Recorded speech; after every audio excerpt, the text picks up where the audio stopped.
Peel versus Gerler. Ms. Gerler, are you there? I am unmuted, Your Honor. This is Ms. Gerler, and my last three digits are 343. Yes, ma'am. Are we on? This is set for non-jury trial. This is a termination action. Ms. Gerler, what's your defense to the termination? There's a month-to-month lease, correct? Well, there was a change in agreement as well, Your Honor, and history and backstory that is very much applicable to this situation. I would like to first bring to your attention that I'm a lifelong, long-term renter. Residentially, longest term 13 years, and 8 years. Commercially, I leased an upstairs office at Nichols Arcade from Wilson White Management at that time for 15 years. I have never had a problem paying my bills or until COVID, and which I contracted in fall of 2019, which began a horrendous downhill slide of health, illness, income, and has basically rendered me indigent at age 68. I have tried to get help from agencies, and I have not even heard back from Hawk as to, after my appointment on Monday, as to, how things went. There are many issues beyond what is apparent on the ledger sheet. And when I initially agreed to move into this home, I had another one lined up as indicated previously in our hearing. I requested to stay only 3 months. The plaintiff demanded 6 months because she needed me to watch her home while she and her husband, the landlord, went to Florida for a very long vacation, over 6 weeks, I believe it was, in 2020, beginning of 2022.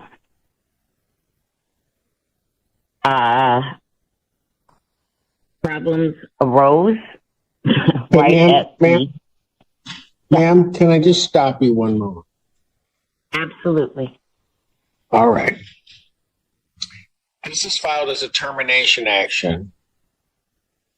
And fundamentally, the issue is going to be, because there is no lease, is going to be, why shouldn't you move? Your Honor, I've been before you previously, and I have 3 functional disabilities, electrohypersensitivity, which makes me incompatible with any of the wireless utility meters, internet, Wi-Fi, cell towers, etc. This home has also been mitigated for me with the acknowledgement and cooperation of the landlords, who years prior to my tenancy had replaced the utility meters with opt-out meters when I made them aware of all the issues of electromagnetic frequencies. They have Ethernet installed, and we had things mitigated to reduce the interference of electricity and wireless devices, including Stetzer filters in the plugs of electrical plugs of the home, which was also by verbal agreement, my loan to them on their above floors for the use of the landline digital cable phone, and that which has been denied to me and does not allow me to send more information to the court. My impression from the papers that I was given, and as I indicated in the prior hearing, Judge Barr had said other ones needed to be entered that apparently were not needed. This is collection and termination. Had I had my phone line not turned off to me after I faxed in the confidential contact information requested by the court, I would have been able to send to you a letter from Ms. Peel that she wrote to the Department of Health and Human Services when I applied 3 years ago in 2020, stating that, I was in dire financial circumstances and having problems paying rent with the prior landlord. I did not know at that time I had long COVID. It was also the plaintiff who did the research and informed me in late spring of 2022.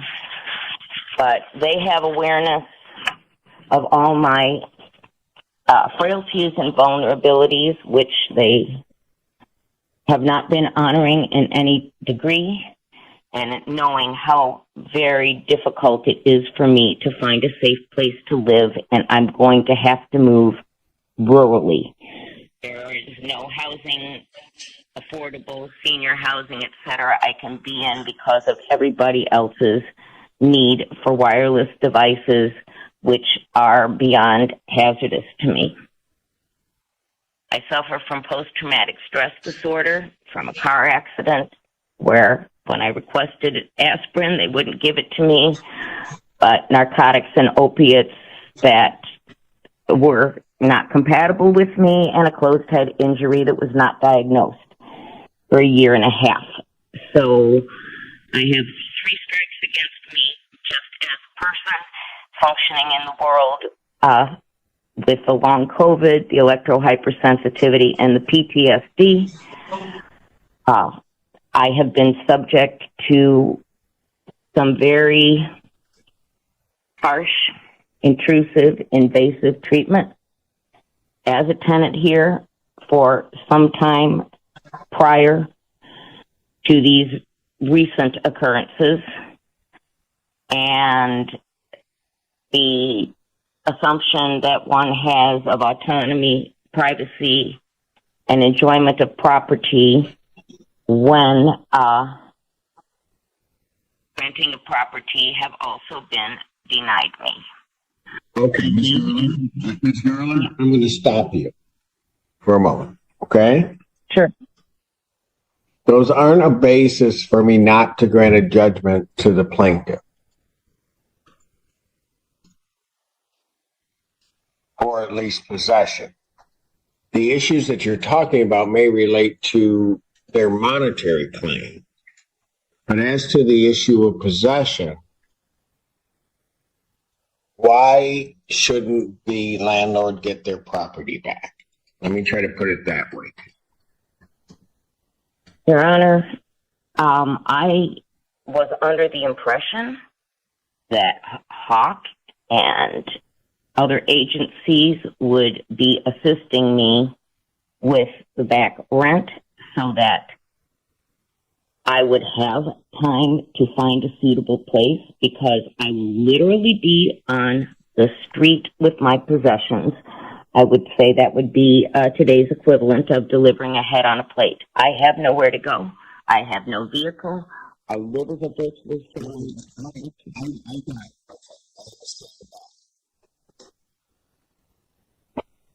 Your name, ma'am? Pamela Peel. Okay. Ms. Peel, you've heard all those circumstances. You're aware with this defendant. How much time would you give her to vacate the premise? Your Honor, I have asked her to pay up or move out since June of 2022. I am a very kind-hearted person. I was aware of circumstances. However, this whole thing, I'm in my 70s. I depend on my rent for paying my bills. And I kept asking her, hoping, praying that she would leave. And she was unable to do so. And I no longer carry her on my back. All right. Literally, it's I hear you, and I understand because of the pre-trials in this case, where this case was. So, how much is owing? the amount of rent owing is $11,995. That's about Okay, right, right. So the problem for both of you is even if Ms. Gerler, and just listen to me, even if Hawk were to assist you, given what their maximum amounts that they would be able to assist, you'd still have to come up with $9,000. Okay? So there's part of that's the big issue. So when we get to that, pardon? I would just need to inquire about those figures because when I spoke with Autumn on Monday, she said that they had, I believe, a maximum of $5,000 they can issue. She was going to reach out again to Faith in Action for me, whose monies Ms. Peel, the plaintiff, declined in July of 2022, and at that time, other affiliated agencies would have brought me current there was $2,985 owing, but because the plaintiff refused the offers of money, the other monies were not forthcoming. And the plaintiff also knows I have been sequentially ill on a regular basis. There's no soundproofing between the downstairs, upstairs. They hear me hack, cough, sneeze. Ma'am? So Ma'am. I'm letting you know Gerler. it is illness, chronic illness. Yes. Miss Gerler. Whether it's 5,000, 3,000, we can get into that argument, but you'd still have to come up with the other 7,000 if it's 5,000. I mean, the problem is that those other amounts are going to be your difficulty. Your Honor, I don't believe that I should be culpable and responsible for the monies they declined in July 2022, the $2,985, which would knock the equivalent of $3,000 off of the total. When I spoke to Autumn, she said that she would also pursue with Faith in Action. I was denied by Department of Health and Human Services for reasons I don't know because my mail is being held and I have not gotten that back to me. When you're only making $1,100 a month on Social Security, I don't know why I was denied, Your Honor. I can no longer work. I was self-employed. I understand that, Miss Gerler. Miss Gerler, I understand all of that. But when we all boil it down, the reality is the funds aren't there. And so if the funds aren't there, what's really going to end up happening is you're going to have to move. As I see it, and I'm looking at the case, it isn't a matter of whether or not you will have to. It's a matter of when. And I would ask that the landlords, knowing my circumstances and situation, please grant some lenience in this case, as they may be leaving at the end of the month to go on a 2-month Florida vacation. I have tried even to get people to help me pack, and people are not available due to our upcoming holiday. I am at this point. Okay, Miss Gerler, let me ask you this. I'm weak. Miss Gerler, in your mind, how much time do you need to move? To be very Not realistic. saying I'm going to give you that much time. How much time? When could you be out? To be realistic, sir, requiring the assistance and the fact that I may move very far away, I would likely need till the end of January because I have quite a bit of things to take with me. Okay, so you need to the end of January. Yes. Ms. Field, would you give her to the end of January? Consult with my husband for 1 minute.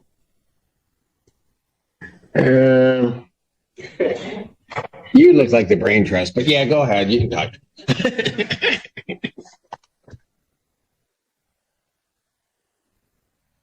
Would be willing to do January 15th. Okay. So you won't do Your Honor, January that's 15th? not possible.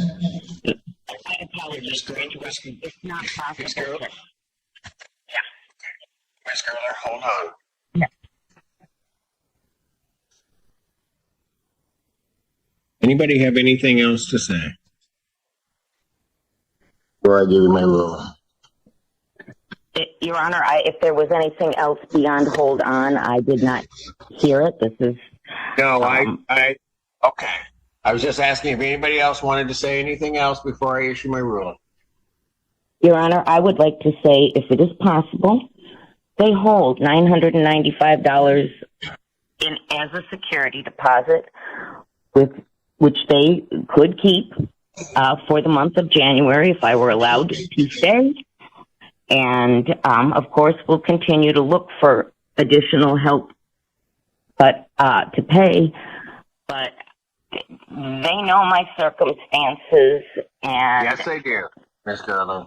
So here's what I'm going to do. I don't think that there's really much distinction between the 15th and the 31st, and given your circumstances, Ms. Gerler, I'm going to grant a judgment to the plaintiff for possession. The writ will not issue till January 31st, 2024. There is an issue regarding... You're welcome, but there is an issue regarding monies that would be owed.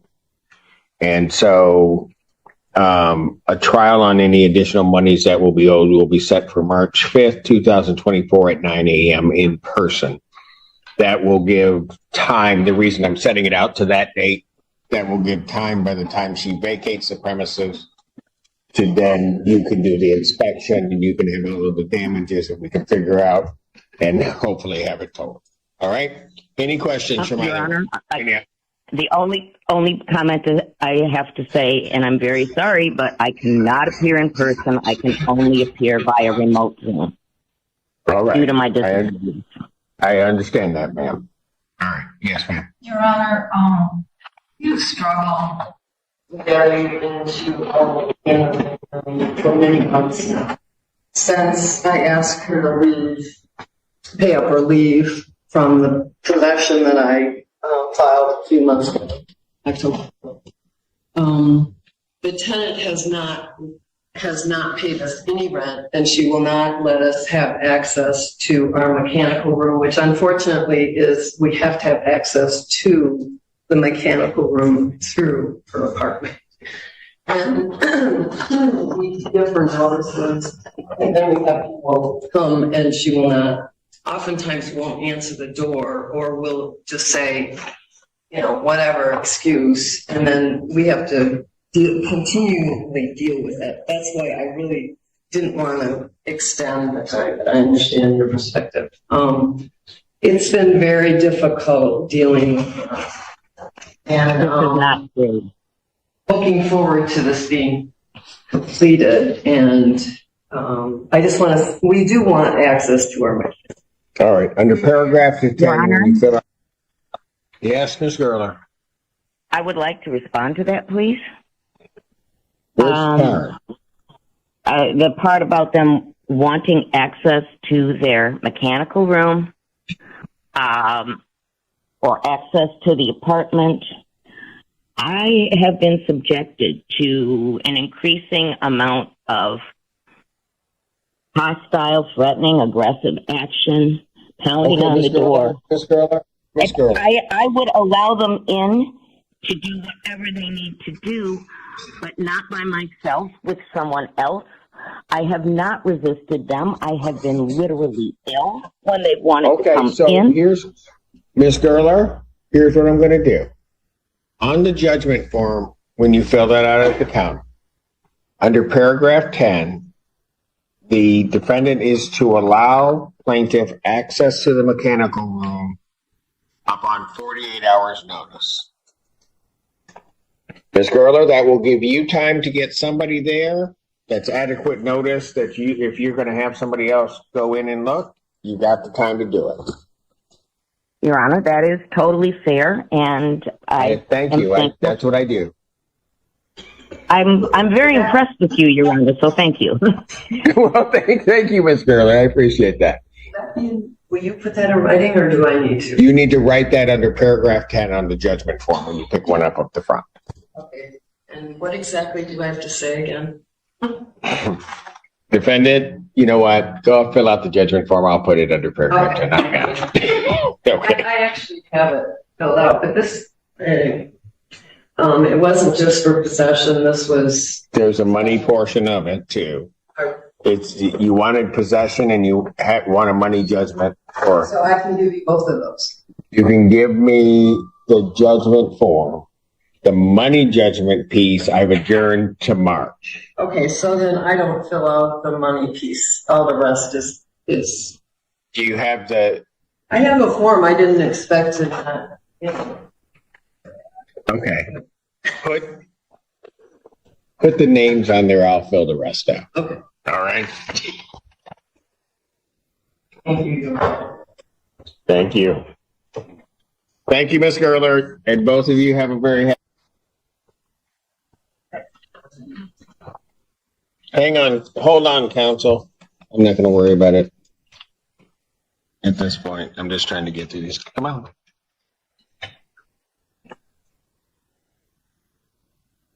Your name? Pamela Peel. All right. Ms. Gerler here? She's on the phone. No, she's on the. I do not know how this got muted again, Your Honor. I believed I was on unmute. I have been present. You're good right Nancy now. Rose there. Okay. All right. Where are you folks in regard to this case? Did you receive a copy of her answer? Yes, I did. Yes, I received it on the 13th. So I'm the owner of the home at Way, Dexter, Michigan, where the defendant is now occupying the first floor. I'm very nervous in this setting, so that's why I wrote everything. That's okay. Me too. Go ahead. Okay. I'm seeking possession of my property, and I want the defendant to move out immediately. We have no lease. On September 23rd, 2021, the defendant and I made a month-to-month verbal rental agreement, and she agreed to pay $995 a month on the first day of each month following the first payment. On October 4th of this year, I gave the defendant the proper 30-day notice demanding possession of my property because of non-payment of rent. Well, okay, let me stop you there. Okay. A 30-day can't be the subject of a non-payment of rent action. Okay. So. All right. Do you want her to move, or are you just terminating her tenancy? I mean, are you terminating her tenancy and want her to move, or do you want her to pay you? I want her to move, and I want to also have a money judgment. So I can do that? Yes, you can do that. Okay, that's what I want. Okay. Go ahead. Yeah, and I'm seeking a money judgment from the court for all back that she owes me as of December 1st, 2023, which is $11,995 plus court costs $215 and service fee of $68. So how much is your So the total plan? money judgment requested from the court is $12,278. All right, Ms. Gerler, what do you have to say to that? Your Honor, when I first moved in, it was to be a temporary arrangement. I had another place lined up. that did not end up being represented appropriately. It was to be vacated and renovated. Didn't happen. I have attempted along the way to give Ms. Peel, the plaintiff, money. I became extremely ill with COVID, which I have long COVID, along with 2 other disabilities. When I became behind in rent because of illness and sought help from local agencies, the plaintiff was offered money from Faith in Action, and she declined those monies. And there were other monies from other agencies that would have been available that would have satisfied my arrearages at that time of $2,985. Declining those monies led me to believe that she simply wanted me to move out. So I tried to start packing possessions, became ill with COVID again. I have, in the court documents, outlined to you the many times since then that I have been afflicted with every COVID variant. I already have a serious extreme condition of electrohypersensitivity that I cannot easily find a place to live. I cannot live in group settings, be exposed to Wi-Fi, wireless meters, be near cell towers. I need a rural environment. I no longer have a vehicle. I cannot use cell phones, smartphones, computers due to my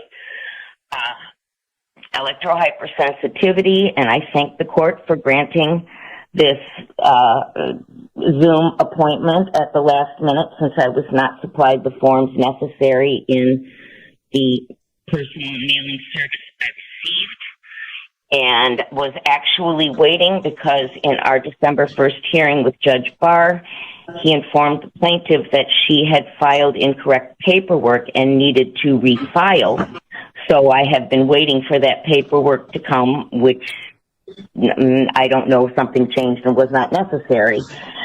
But What incorrect paperwork? I don't have a notice to that. Well, and that's whatever happened, Your Honor. That's what I heard in court, and I'm not privy to what happened thereafter. I am chronically ill, Your Honor.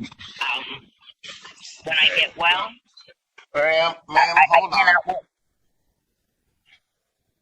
Yes, ma'am.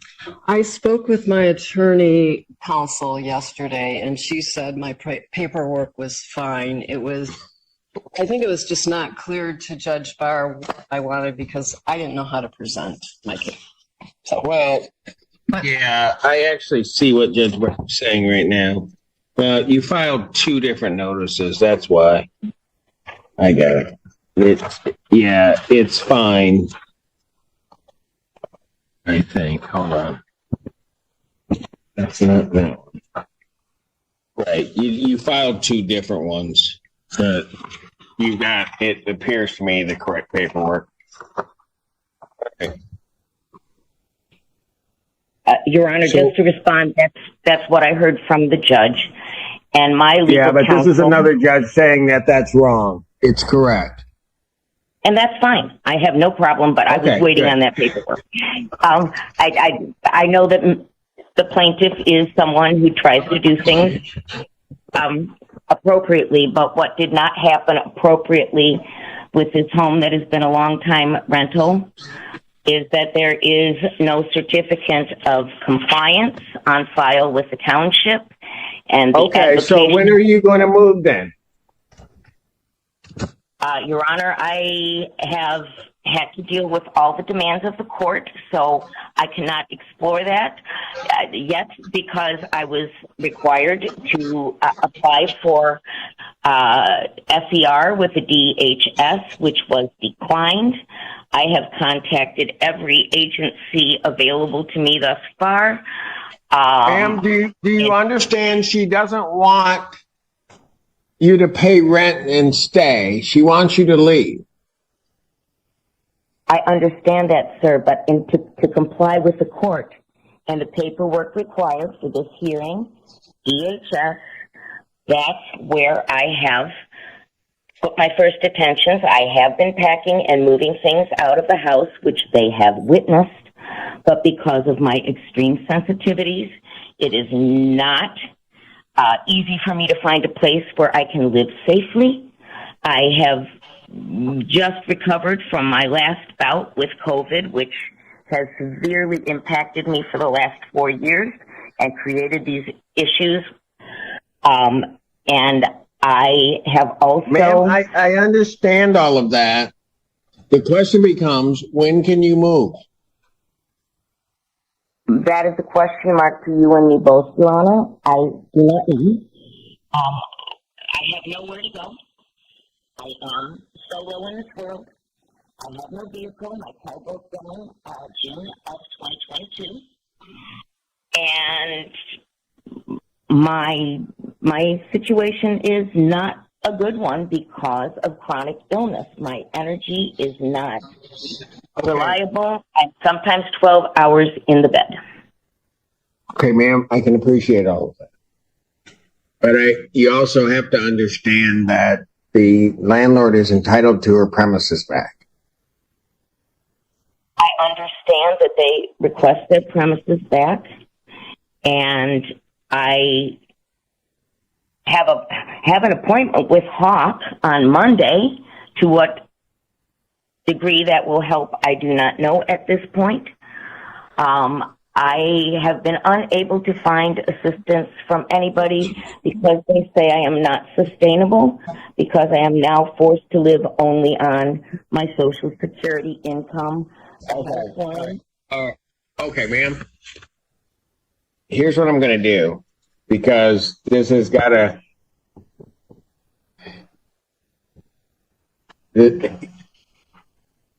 I understand the difficulties that you're telling me.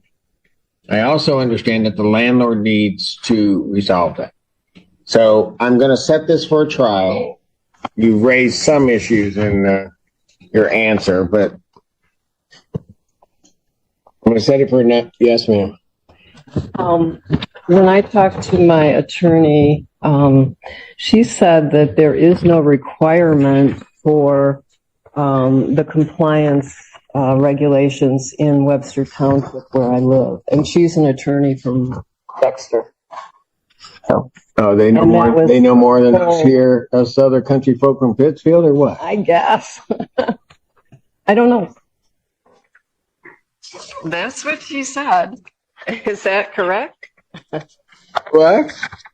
That's what she said. I don't know. I guess she's from Dexter, so she knows more than us. We're just little country judges up here. Yeah, ma'am. I actually called the zoning person too. And she said, yeah, probably she agreed. I'm having difficulty hearing, Your Honor. Could that be repeated? Okay. She went to Webster Township. The issue regarding the certificate of occupancy, it really isn't an issue because they don't require it for rental properties in Webster Township. That's the long and short. I would like to know then why Legal Services of South Central Michigan gave me this form and checked Okay, it out. ma'am, I don't know. You guys keep talking about lawyers. I've not met them. I don't know. All I know is this. You two are in front of me arguing a case. You have one position, plaintiff has another position. So here's what I'm going to do. I'm going to set this matter for non-jury trial. It will be in person. Your Honor, that I hope you realize is not possible for me. I'm even being harmed waiting for 2.5 hours on my cell phone, which is on speaker remote from me. Then I don't know how I'm going to get you into court. How is is it not possible for me to continue in this manner, sir? I have been before you to establish the severity of my condition. I become debilitated, incapacitated, ill. I lived in the basement of my prior home for 7 months because of radiation poisoning, and by necessity, where your court is located, there are many electronic communication requirements for police, fire, the cell tower, Wi-Fi for the buildings. I will literally fry and be unable to move. That's why I couldn't come today. This is not a fun scenario. And the landlords are well aware of my conditions. They had mitigated the house. They used Ethernet. All right, ma'am. All right, look. Do you have any problem if I hold a trial and she appears by Zoom? I guess not. I've been without income for a long time, and my preference is Okay, look, folks. Yeah. There are a lot of folks out there that are Everyone having a has hard sad time, story. and I get it. Yeah. Okay, I have to deal with it every Friday, so I don't know that I can help you with any of that right now. Right. I'm just trying to set a trial date. Do you have any objection to her? What? Tomorrow, sooner the better. I'm not coming in on Saturday. This is not happening. How about Monday? No. What? We can do when? What time? 1 o'clock on Wednesday? Oh no, I can't do 1 o'clock. What time seriously can I do? Non-jury trial, December 20th, 2023. 9 a.m. 9 a.m. Okay. And you need to appear in person, ma'am. You can appear via Zoom. And right here? Absolutely, that's where I'll be. Okay. And if I don't get this document done, I'll be still sitting here from this one. All right. Thank you. Thank you. Okay, thank you, Your Honor, for the accommodation for my disabilities. I appreciate your sensitivity to the matter and your humor. Thank you, ma'am. Bless you. I will sign off now. All right. Lakestone Apartments versus Leslie Lewis. Recall. Where's Miss Lewis? She's not here. All those having business before the court draw near. The Honorable Judge J. Cedric Simpson presiding. And good morning once again. Court does call the case of the People versus Christopher Kelly. Counsel, state your appearances, please. Caitlin Kirby on behalf of the people. Sylvana Reed, Assistant Public Defender with and on behalf of Mr. Kelly. Mr. Kelly, could you please unmute and state your name for the record? Yeah, my name is Christopher Levante Kelly, Jr. And do you have video available? I really don't know how to work this, so I'm not sure. It's not showing me video. He does have video because we saw him before. And so he'll need to,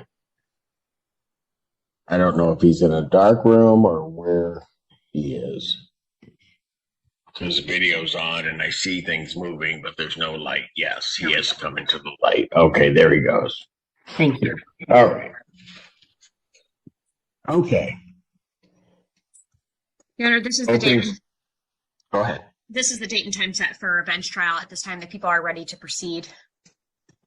Your Honor, I do understand that it is very unlikely that my request will be granted. However, I would like to request an adjournment in this matter. Mr. Kelly and I have been discussing over the last few days this case, and unfortunately, he has not wanted to disclose certain pieces of information that would be helpful for us moving forward in trial.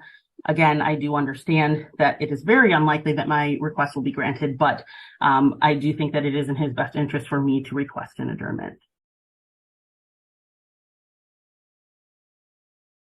Okay, that's odd. There is certain information that he has not disclosed to you. That And is correct. Your Honor, my understanding of this is when Miss Reed was trying to speak to her client and talk about his possible testimony today, that he was refusing to answer her questions and or tell her his idea of his defense, but that he would do it today. So this trial has been, we adjourned this at the final settlement conference level for many times. My victim is present. And if you recall, the people did offer, to do a 5-year PPO and a disorderly, and that's how we would resolve this case. And it's my understanding that Mr. Kelly does not want to avail himself of that offer. And my victim, Miss Carter, the only thing that she is really wanting for this is for Mr. Kelly to leave her alone and to not speak to her. I don't believe that we are disagreeing on facts today. I think that Mr. Kelly understands his behavior, but doesn't understand that it is malicious and annoying and harassing to the victim. All right. Let me see counsel in chambers, please. Yes. Okay. All right. Let me show you if I can bench conference in this case. And I think we're ready to proceed to trial. Opening statements. Your Honor, the people would waive opening. Any objection, Ms. Reed? No objection, and I would also waive my opening. All right. You may call your first witness. People would call Cassandra Carter. Hi, I'm Ms. Carter. All right. Ms. Carter, can you please raise your right hand? Yes. Do you solemnly swear or affirm testimony you're about to give will be the truth, the whole truth, and nothing but the truth so help you God? Yes, absolutely. All right. State your name again for the record, please. Cassandra Carter. Okay. You may inquire, Ms. Kirby. Ms. Carter, do you recall the dates of January 1st, 2014 to January 20th of 2021? Yes, those are all dates that was the first time I was contacted that I have record of from Chris on Facebook, I believe, on the January of 2014. And then similar thing as far as January 20th. And where were you when some of these contacts were made? If you can The last time, because I can remember that a little more clear than in 2014. I was at home. I was at home with my boyfriend. I had just checked because I had some message come into my unfiltered inbox on Instagram, and so I checked it, and it was a message from Christopher. Well, it was several messages from Christopher. Ms. Carter, I'm going to stop you really briefly. And you said you were at home. What city or township is that in? Ann Arbor, Michigan. Okay. Are you referring to the Oak Valley Drive apartment?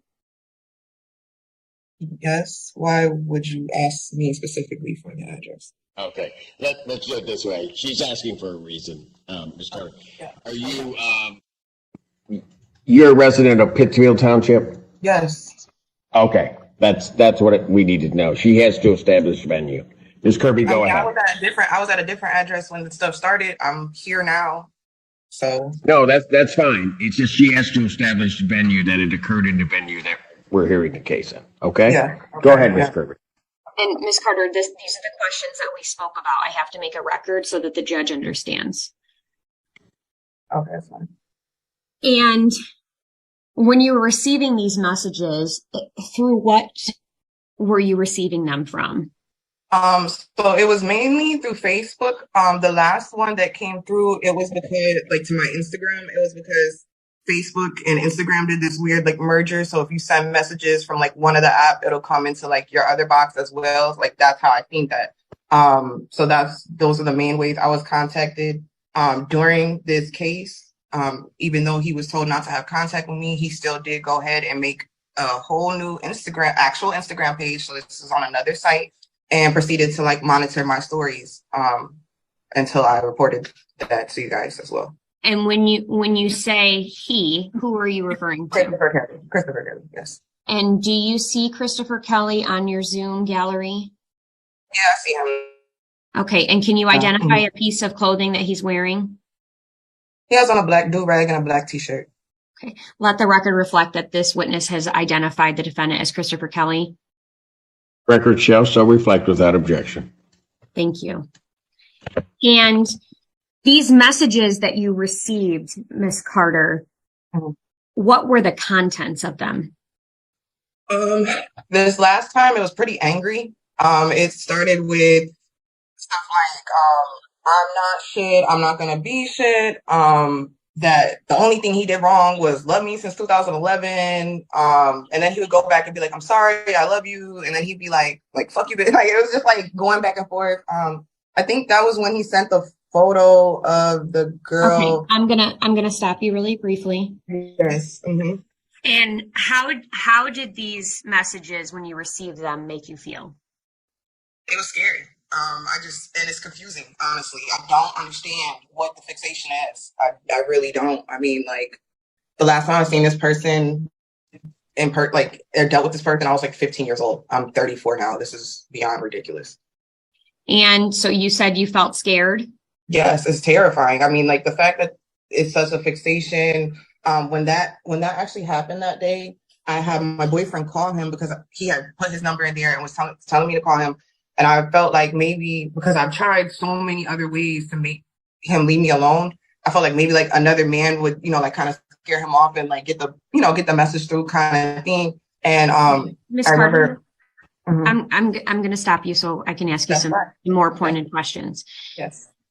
And so when you felt scared, have you felt scared since 2014 from these messages, or when did you start feeling scared? Like, in the beginning, like, it was just kind of like weird at first. And then I think when I really started getting like scared, and I had actually tried to even get a PPO in the past, was I think it was like 2018. It was when I got like the most messages from him. Like, it was like that year, for whatever reason, it was like it was just all the time. And I remember I tried to get a PPO, but they wanted to go to a hearing, and I just refused to be in the same room with him. So I was like, I just dropped it. And then I've tried it again since we've been in this case as well, because I desperately want a PPO against this person. And Ms. Carter, at any time, did you want Mr. Kelly to be contacting you? No. And the thing is like, if you look at any records, I've never made any attempt to contact this person either. There's no phone calls, MySpace, Instagram, Facebook. You can go Black Planet. I mean, like, we can go all the way back. I have no interest whatsoever. When you say that you didn't want him to be contacting you, did you have him blocked on any of the social media accounts? Yeah, I blocked all the pages I could find. And every time he contacted me, that's how it kind of started out. Like, I just like kind of ignored it for a while, and I would just block the pages when they come up. I wouldn't even respond. But I did that. I mean, probably over 20 times. He just makes a new page, or he just comes to Instagram, or he just finds another, way. But I have blocked several profiles. Yes. Mm-hmm. And have you taken photos or screenshots of these messages? Yes. And did you give them over to Pittsfield Township Police Department? Yes. Mm-hmm. And Your Honor, I'm going to ask for permission to share my screen. These are previously stipulated exhibits. Yes, go ahead. And Ms. Carter, can you see my screen? Mm-hmm. Yeah, I can see it. Okay. So I'm going to scroll to the top of the page. Sorry. No, that's fine. And do you recognize these two chats on either side? Yes. Yeah, that's the same conversation, but yes. Mm-hmm. Okay. And so at the top, whose name is that? It's K. Cayavelli Levante, but it's Christopher's. This is one of his pages. This is one of his little like monikers or whatever. And how do you know that? From past dealings with him, and from the photo, and from the fact that he's made several profiles under not only his name, Christopher Kelly, but under similar things to like this KLs and whatever. Okay. And did you receive all these messages from Mr. Kelly? Yes. And did you ever respond to these messages that are on the screen? Not these in particular. I did not respond online, no. Okay. there have been previous ones I did respond to, one of which I even did threaten him that I would go to the police about this matter if he didn't leave me alone. And do you see these two matters on the screen as well now? Yeah, yep. The one on the left is like the end of that conversation that had like came through the Instagram. That was like at the beginning of like January of, what was that, 2021? This other one is an old message from Facebook. Hold on a second, bro. Looks like when it started. Well, yeah, it's back in 2014. And if you direct your attention to the exhibit on the part of the exhibit on the left, do you have a child with Mr. Kelly? No, I do not have a child with Mr. Kelly. And have you ever discussed having a child with him? No, absolutely not. Absolutely not. And does Mr. Kelly have a personal relationship with your mother? No, he does not. He has never met my mother. And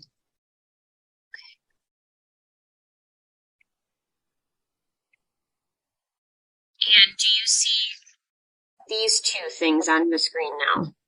Yes, I do. And do you recognize these? Yep, I do. This was particularly scary for me because he said, "Cassandra, I want to see you," and then he left numbers that were one off from my address at the time. So it just, obviously that wasn't a phone number. It to me was him telling me he knew where I lived and he could come like to see me, but I never provided him with my address. So. And had Mr. Kelly ever been to your address at that point? No, not at that apartment, no. And do you see these two messages? And yes, where are these from? This is from Facebook as well. Like I said, you see the top is like that KL is like one of his little markers, whatever, his personalities, whatever. But yeah, this is one time where I was like really frustrated and I tried everything. I've tried to ignore it, threaten him with the police, have my boyfriend talk to him. I've done it all. And so this was one where I was pretty fed up.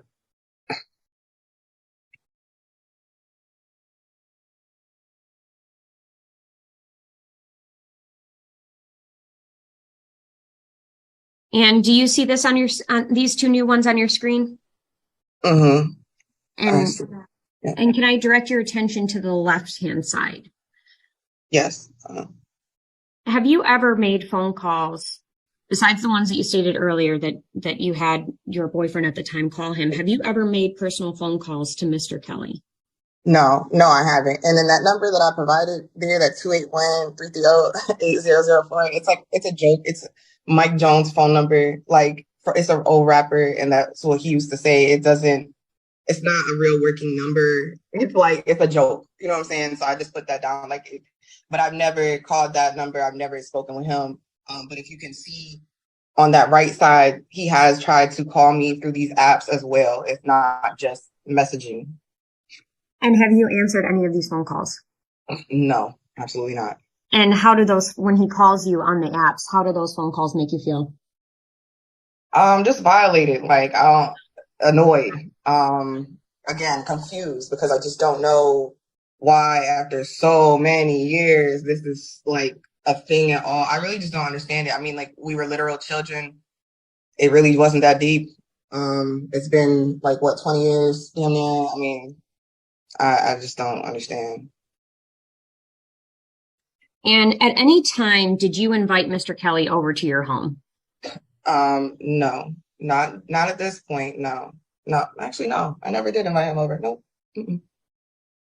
Back then, when I was younger, when I met him.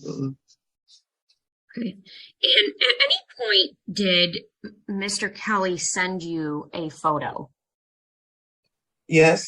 That was probably one of the most disturbing things I've received from him so far. And why was that photo disturbing? It's a girl on her knees in the middle of giving him, I guess, oral sex. But in particular, the girl she does not look happy. It just looks like she's not willingly participating. It looks like she's not fully aware. It just doesn't look good. It looks like she's almost being forced to do it. So to have, and just to make it clear, like, you know, when you have someone constantly telling you they want like sexual relations with you, and you told them no multiple times, after a while it feels like a threat. So like to keep getting these messages and then also being shown a photo like that, like it's very like it's very distressing. Like I don't even know what that was supposed to mean or do, like when he sent that to me. And earlier you had testified that you had blocked several people that you believe to be Mr. Kelly on various social media sites. Yeah. Do you see the photo on the right? Yes, I see part. Yeah, there's part of it. There's a few profiles, but I feel like there's definitely more to that list. Okay. So is this some of the list that you have blocked because you believe that this was Mr. Kelly? Yeah, they were. It was either the profiles he contacted me from, so it was him, and I blocked him. And then I also went a step further because I got tired of him having 80 profiles to contact me from. I would search it, and if I found anything else that was out there, like say I blocked this one, and then I searched in a little bit, something else pop up, I would just block that like off the jump because I did not want to be contacted. So and I didn't want. So do you see that these two photos as well? yeah, yep. Mm-hmm. And are these all other profiles that you blocked as well because you believe they were Mr. Kelly? The other names on there, like they don't count or whatever, like the Sean, the Fats, whatever. But everything 1, 2, 3, 4, 5, 6, 7, 8 of those are his, plus the other section that I showed you. So that was like another at least 4 listed up there. So that's like 12 profiles right there that I blocked so far. And do you see these? Yeah. Mm-hmm. Are those also profiles you believe were related to Mr. Kelly that you blocked? Yes.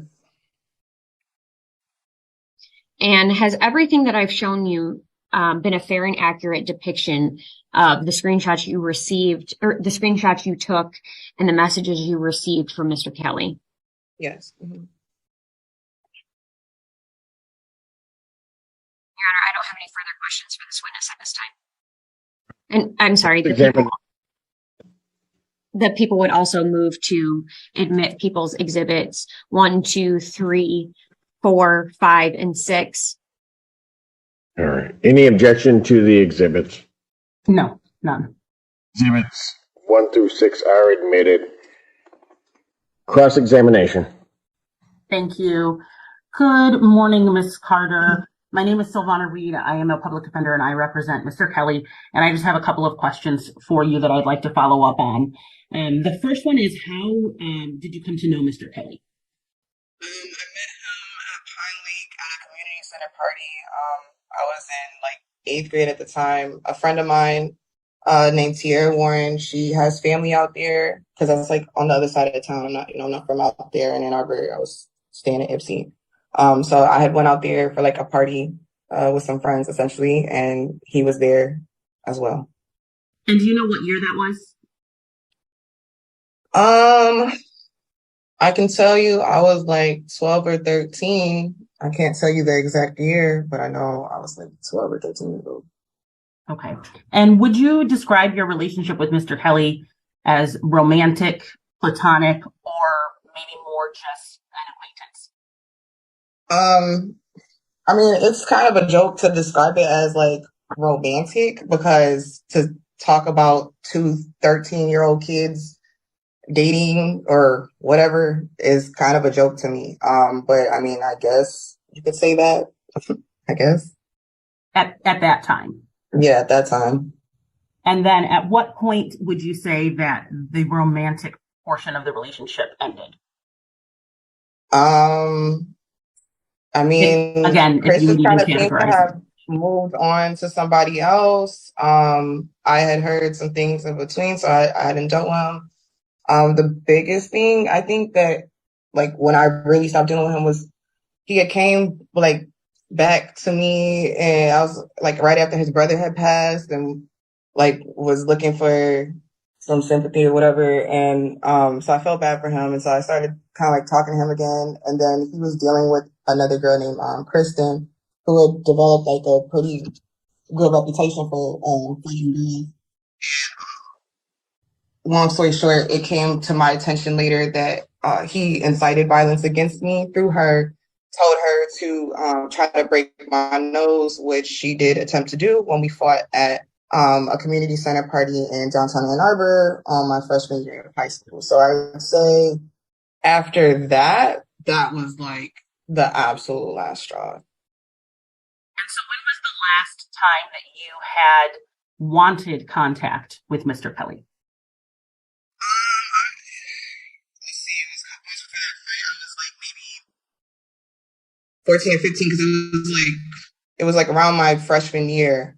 It was kind of like around that time when everything had came up. Because I remember when me and her got in the fight, it was freshman year, and I think it was still like fall when we fought. So it was around that time. I can't give you Okay, exact just year. so that I'm clear, what year would your freshman year of high school have been? Well, I graduated 2007, so I'm thinking 2003, 2004. Okay, thank you. I was just trying to place a context around it. I know it's a lot of math to do because it was so long ago. Yeah, that's so long ago. That's okay. No, I get what you're saying, but Yeah. No matter how old you are, 20 years is 20 years. So, is it true that at some point during the time when Mr. Kelly was messaging you, you or someone associated with you had contact with his parents? Did she freeze? She's frozen. Hold on. Sorry, hold on. You're okay. Miss Carter? Oh, there you are. You're back. Okay. I think her connection is. Yes. It's the other. I see her chief road. All right. I think she's there now. Okay. It's stabilized. Go ahead and ask your last question, Miss Reed. Okay, thank you. Is it true that at some point during the time when Mr. Kelly was sending you these messages, you or someone associated with you, I believe you had mentioned possibly your boyfriend, had contact with Mr. Kelly's parents? Now you're muted. I think you came back to us and you're muted.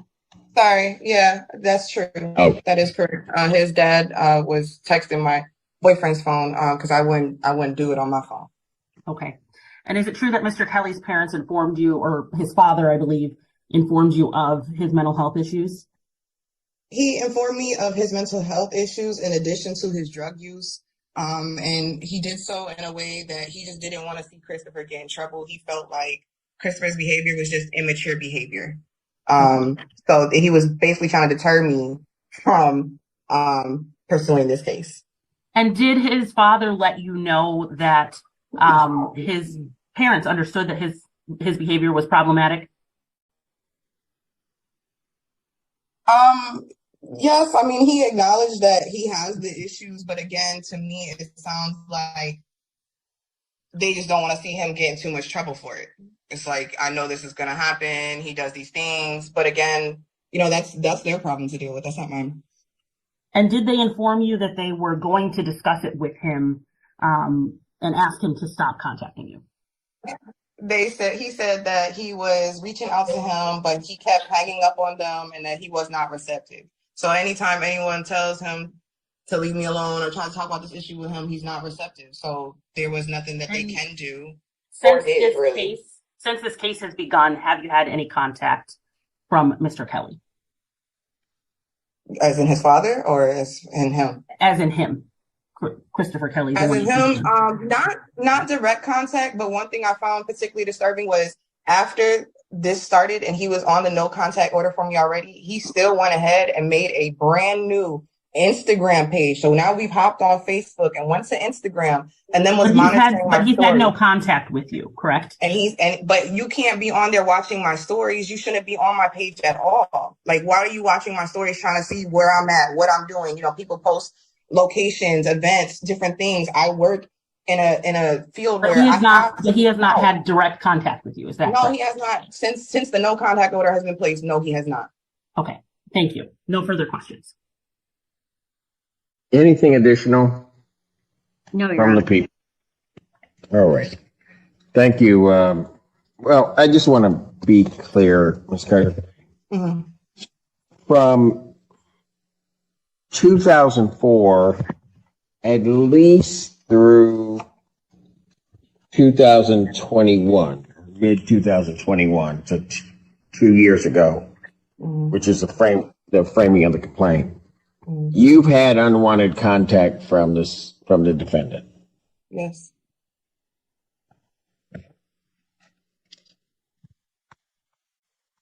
And I'm to understand that periodically,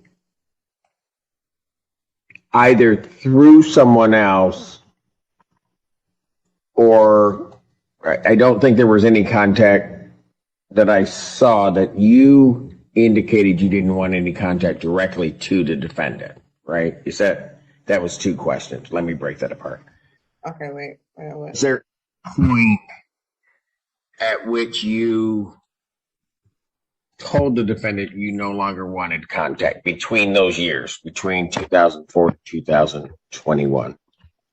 Yes. One of the text messages that we had went over today, when I was like, "This is where I was getting pretty like fed up and frustrated." That was definitely one of the times where I very strongly worded expressed that I did not want to be bothered.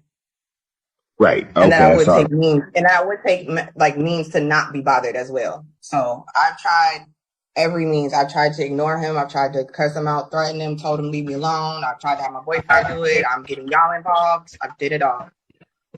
Okay. That's what that was sort of the next part of my question. There was a boyfriend or somebody on your behalf that also contacted to say you didn't want to be contacted. Yes. Yes. Okay. All right. Any questions based upon the court's questions? No, Your Honor. All right. Thank you, Ms. Carter. Thank you. All right. Any additional witnesses for the people? Not at this time. I may need the officer for rebuttal. All right. Any witnesses for the defense? Mr. Kelly, I would just like to confirm you still would like to testify. I believe you're muted. Could you unmute? Sorry about that. Yeah, I want to. Okay. I would call Mr. Kelly. Stand. All right. Mr. Kelly, Yeah. raise your right hand. Do you solemnly swear or affirm testimony you're about to give will be the truth, the whole truth, and nothing but the truth so help you God? Yeah, I do. All righty. Thank you. You may go ahead and inquire, Ms. Thank you. Mr. Kelly, I understand that you do have certain things you wanted to talk about today, but I want to start by giving the court a little bit of background. Is that okay? Sure. Okay. Can you tell me when you were born? I was born July 29th, 1989 in Ann Arbor, Michigan. And where did you go to school? I went to school at Ann Arbor Public Schools. What year did you graduate? 2007. And so I believe you're 33 now. Is that correct? Yeah. And can you tell me a little bit about what you've been doing since graduating from high school? Well, I sent my music out to a few major labels and got in contact with them. We're trying to work the situation out. I've been in school, secondary, college, education, and working at jobs. Okay. And where were you enrolled in school for your secondary education? Washington Community College. And what did you study there? Well, right now I'm a liberal arts transfer. I only have like a semester or two before I transfer over to Eastern. The liberal arts program is like a transfer program. So they just get you ready to go to a university or another school. And so it's your hope then to transfer to Eastern Michigan University then? It is. Okay. And can you tell me a little bit about, obviously this case is regarding some of the messages that you sent to Ms. Carter, either on Facebook or Instagram. Can you tell me how long you've known Ms. Carter? I've known Cassandra probably since 2001. I was her boyfriend throughout the years and we were involved. Okay. Can you tell me a little bit more about your relationship with her over time? Yeah, we had liked each other We went to separate schools, but our schools would usually have extracurricular activities like basketball games. And I was on the basketball team back then, and she would go to the games. Okay. And at what point would you say, you said that you were in a relationship, correct? Right. And what time frame would you say that relationship lasted for? Probably from like 2003 to like the end of high school. Okay. And since then, what has your relationship with her been like? I've been seeing Cassandra since like 2013. I was at Panera Bread on Washington with a friend, and she had walked into the same place, and that's the last time I've seen her. And can you tell me why you sent so many messages on social media to her? The messages honestly are old. I had spoke to Officer Cole, and he kind of made a pact with me that if I didn't contact Cassandra from the time that he told me to in January 2021, that no charges would come about. I kept my integrity and didn't reach out to her, but he didn't keep his. Can you tell me why, prior to that conversation with Officer Cole, that you sent so many messages? I sent some messages to try to regain contact with her.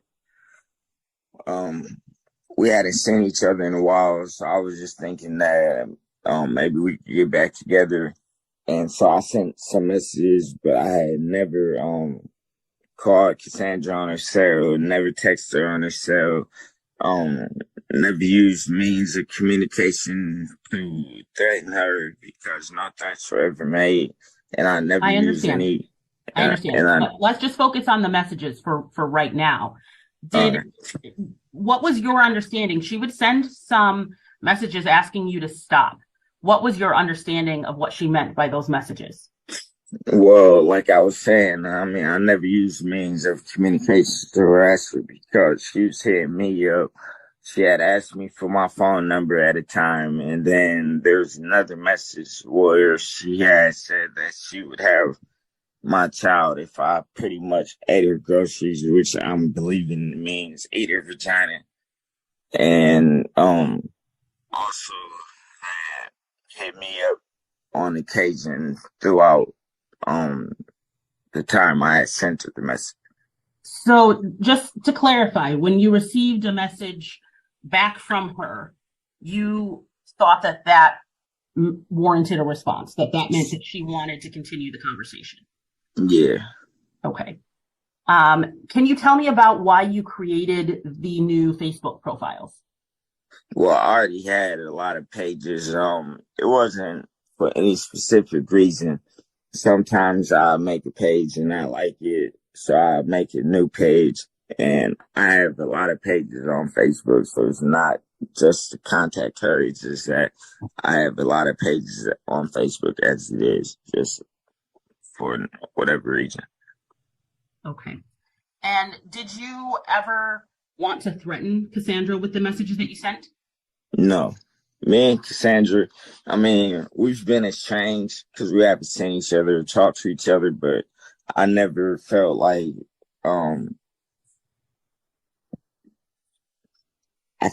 and I was just sending a message to try to get back in contact with her, not to be annoying or to threaten her or anything like that.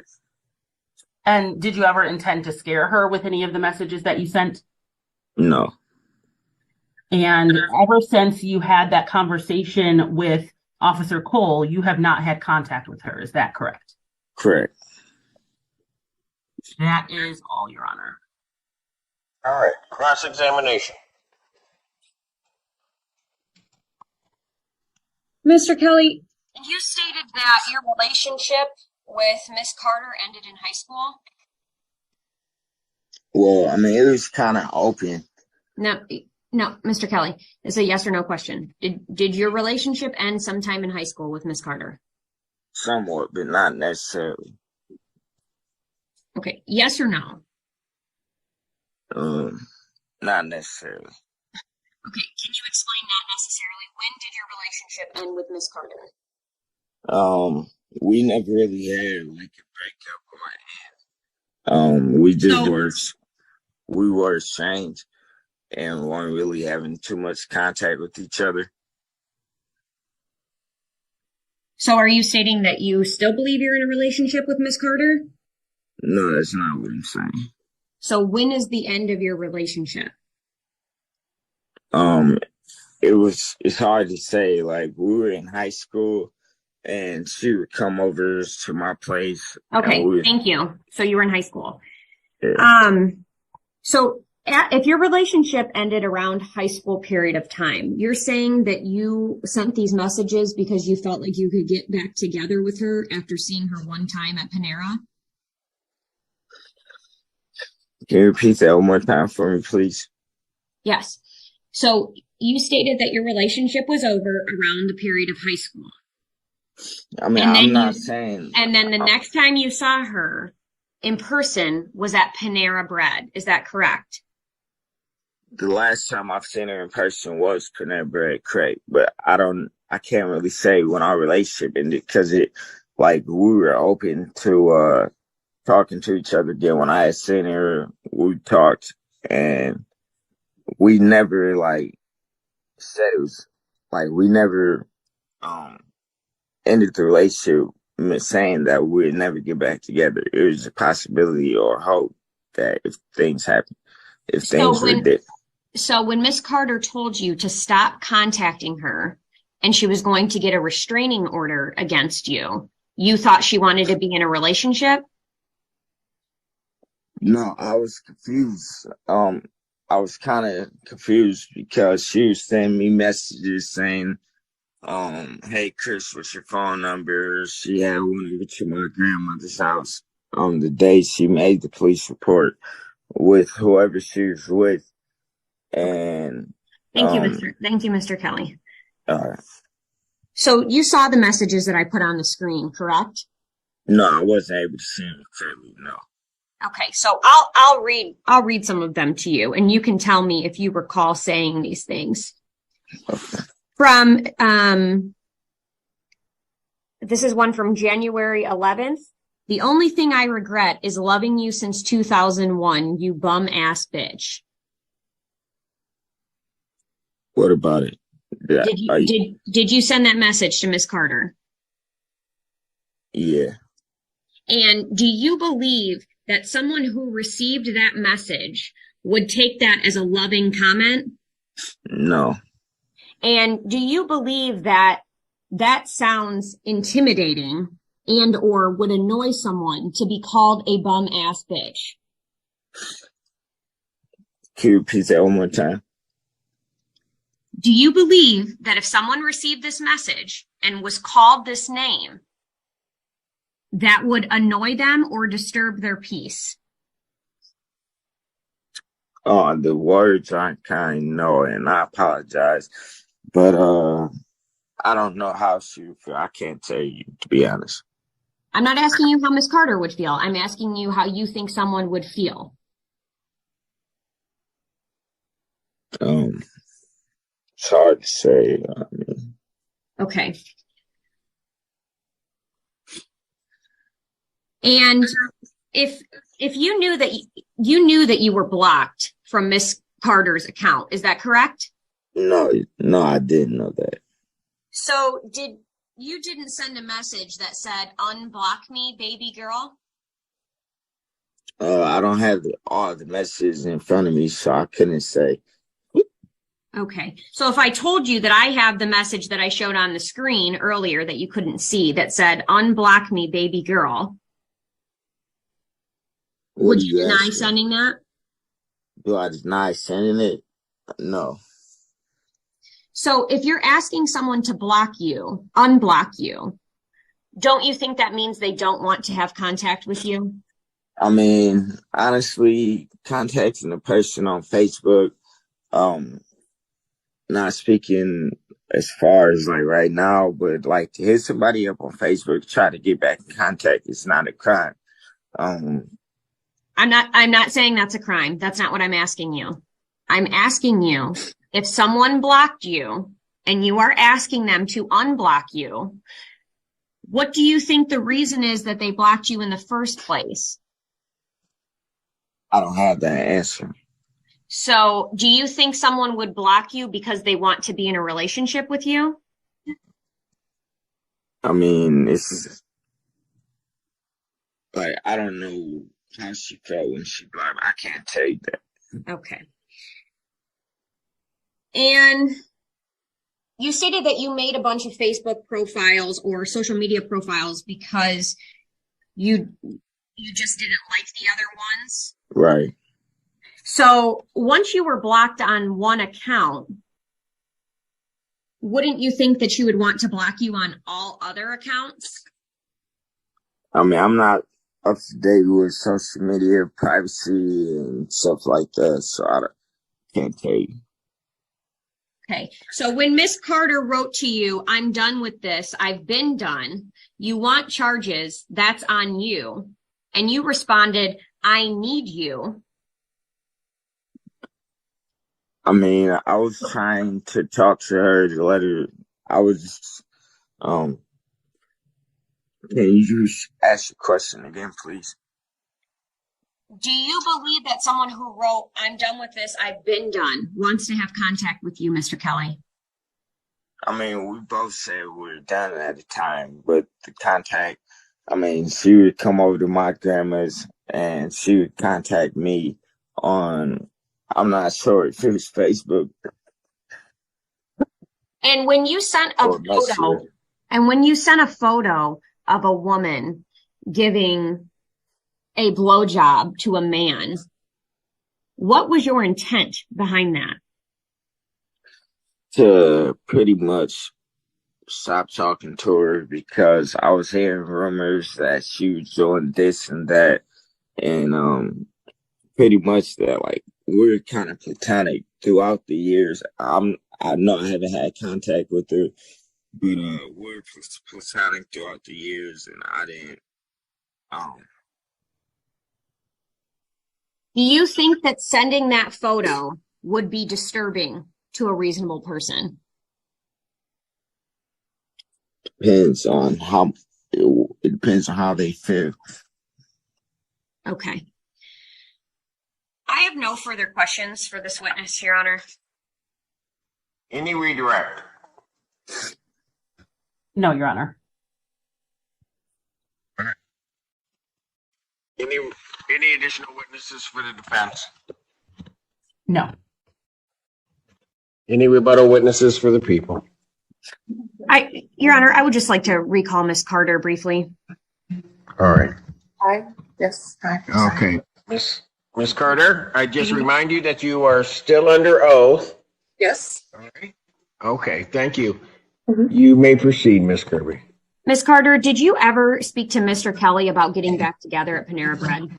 No, and I don't recall seeing him at a Panera Bread, so I don't know if it's a situation where like he's seen me and we didn't like interact with each other, but I do not recall that encounter. No. And Miss Carter, were you contacting him on social media, asking to see him or asking to get back together at any point?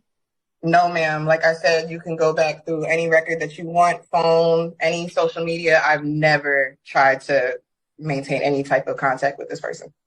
And Miss Carter, were you going over to Mr. Kelly's grandmother's house and hanging out with him at his grandmother's house? There was like one time I went over there, but that was back when we were teenagers, back when like we were dealing with each other. But other than that, no, I have not been going over there. I've not been hanging with him. No, we did not date in high school. No, there was none of that. And so you're saying you've never been to his grandmother's house, at least since 2014?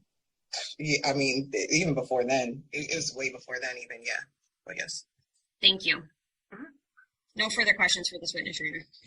All right, Miss Reed, hold on, Miss Carter. Miss Reed, any questions for Miss Carter? I would just like to ask Miss Carter, does she admit to sending that text message or message on social media message regarding the eating of the groceries that Mr. Kelly mentioned during his direct examination? I sent it to be rude. It was in the conversation when I was going off about everything. And for Okay, correction, I groceries, just wanted to know if you sent that groceries is message or ass. not. It's not eating vagina. It's eating an ass. But So let's correct that. I'm sorry. What did you just, hold on, Miss Carter, okay? I can't hear both of you. So you asked your question. Miss Carter, what was your response about the groceries? My full response, thank you for letting me finish, was that I sent that message, and the reason why I sent that is because saying that the groceries is not any type of sexual invitation to do anything. It was really an insult. So just to be clear on that. Anything else, Miss Reed? That is all. All right. Thank you, Miss Carter. Thank you. All right. Any other additional witnesses for the people? No, Your Honor. Closing arguments. Your Honor, I believe the people have proved beyond a reasonable doubt that between the period of January 1st, 2014 to January 20th, 2021, in the city of Pittsfield, county of Washtenaw, that Mr. Kelly was harassing Miss Carter via telecommunications. He was doing this with the intent, as he testified himself, that he sent the photo of the obscene image of the woman. He doesn't know how someone would feel, but it depends on your relationship. And he did that to end the relationship, intending, you can use circumstantial evidence to show that there was malicious use behind that. He did send numerous messages, including through Facebook, Instagram. There's People's Exhibits 1 through 6, showing the vulgar and obscene language that he was using, showing that Miss Carter had told him numerous times she did not want to speak with him. She wanted to get a restraining order against him. You heard Miss Carter testify that she was frightened, she was terrorized, she was annoyed, and she was disturbed. And you heard Mr. Kelly also say that he did call her names and that was not appropriate, and you heard him apologize for that. I would ask that this court find the defendant guilty of telecommunications services malicious use, count 1. Thank you. Response. Thank you, Your Honor. I understand that this is a bench trial, but the model criminal jury instructions for malicious use of telecommunication services state that the prosecutor must prove beyond a reasonable doubt that the defendant intended to terrorize, frighten, intimidate, threaten, harass, molest, annoy, or disturb the peace and quiet of the complainant. Mr. Kelly has testified that he never intended to do any of those things. I do understand that Ms. Carter has expressed that she did feel that way as she received some of these messages. But Mr. Carter never intended to make her feel that way. In his view, as you can see, there were at least 2 messages that we brought up where she responded in a way that he might perceive as warranting further contact. She mentioned the joke telephone line. I'm not certain that my client understood what she meant by that when she put that number. He thought she gave him her telephone number in order to contact him, or for him to be able to contact her. Additionally, the statements that Ms. Carter has implied that she shared again in a rude manner.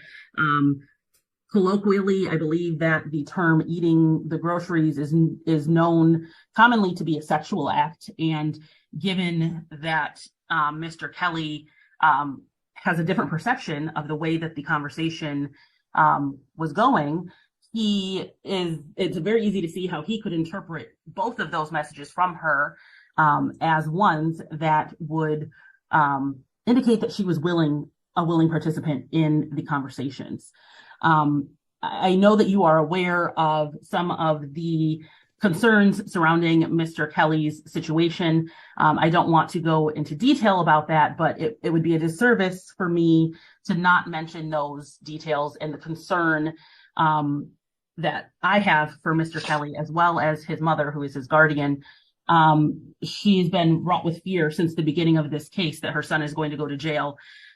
She's worked endlessly to make sure that he has connections in the community so that he can live as healthy and stable of a life as possible. And her fear is that if he goes to jail, he would deteriorate. And if he spends that time in jail and is then released to the community, he would be in a much worse state. His struggles have made it difficult for him to find stability and to appreciate how his actions, including these messages in question, are perceived by others, as is noted during his examination and cross from Miss Kirby. But he does do very well when he is supervised. And as you can see, he has discussed the conversation he had with Officer Cole about promising not to have contact. And he does, I believe, at this point, now that there is court involvement, understand that the contact is not wanted, and he has followed those court orders.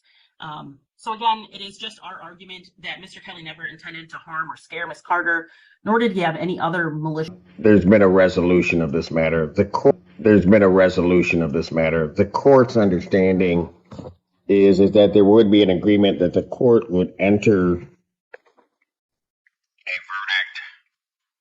of disorderly person, the 90-day $500 offense, which I think the factual circumstances of the trial clearly indicate the court could find the defendant guilty of, should the court so choose to do that.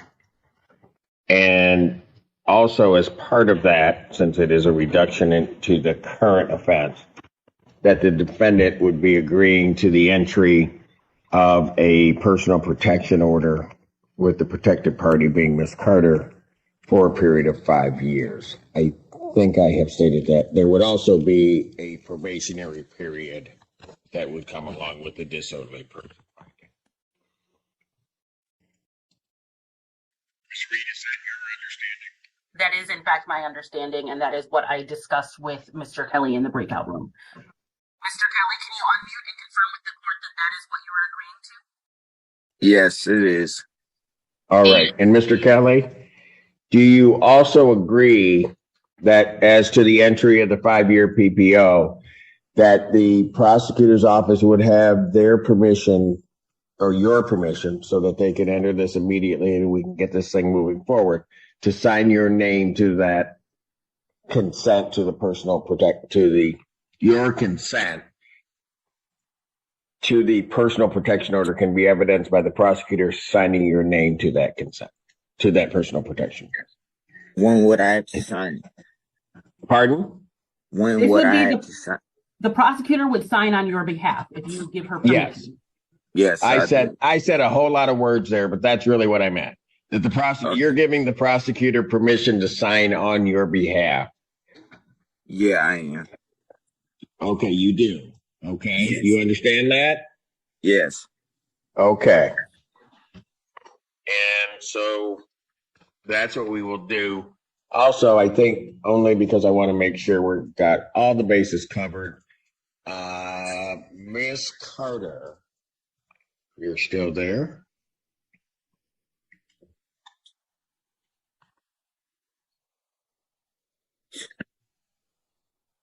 She left us. Okay, there you are. All right. Well, okay. Miss Carter, you heard the agreement. You had an opportunity, and I'm doing this because of certain victims' rights things, and I just want to make sure we're covered. And this solution would be acceptable to you, ma'am? Yes. That's all I wanted. Okay, fantastic. Thank you. Then the court will make a finding and find the defendant based upon the proofs in this case guilty to the charge of disorderly person.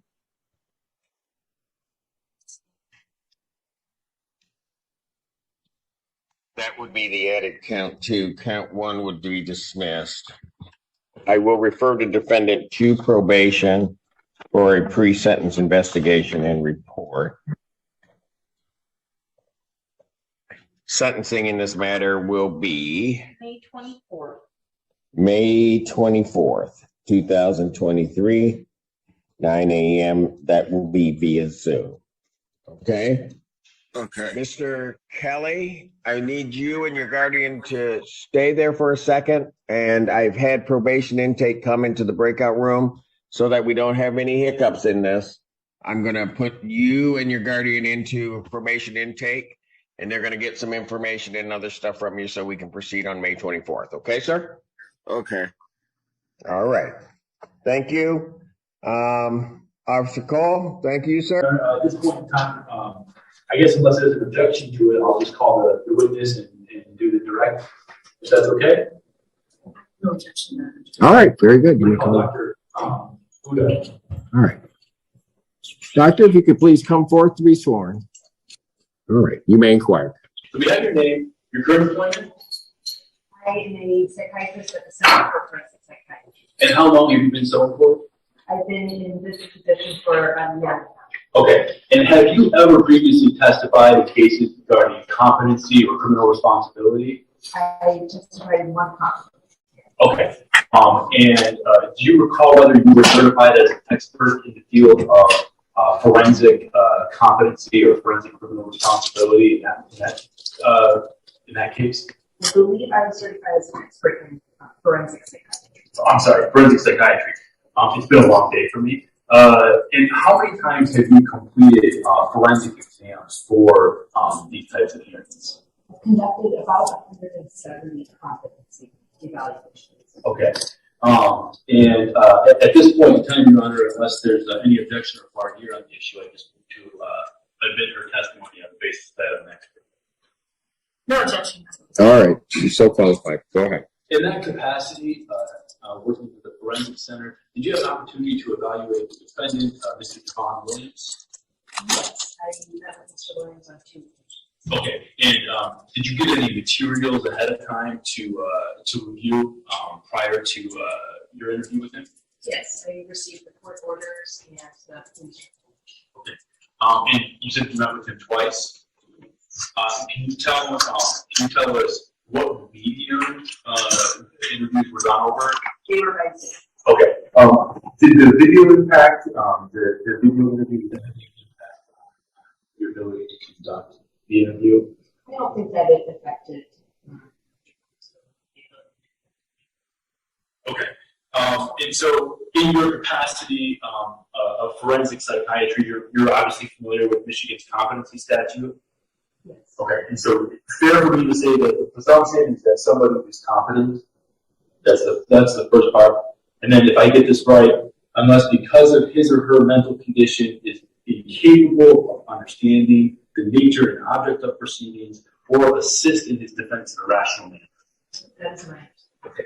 And then the caveat, assist in his defense in a rational manner, that means it is defined as the ability to perform the tasks reasonably necessary for him to perform in the preparation of his defense during his trial.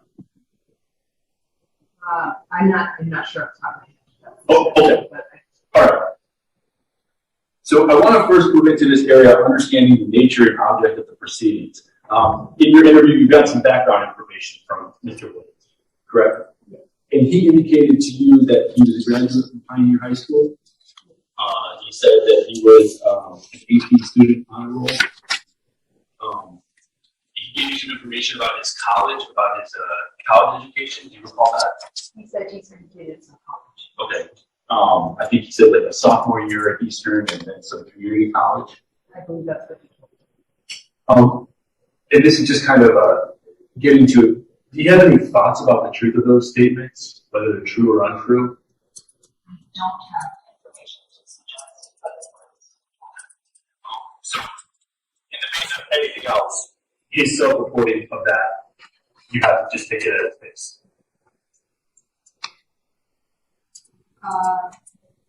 I didn't question what he told me about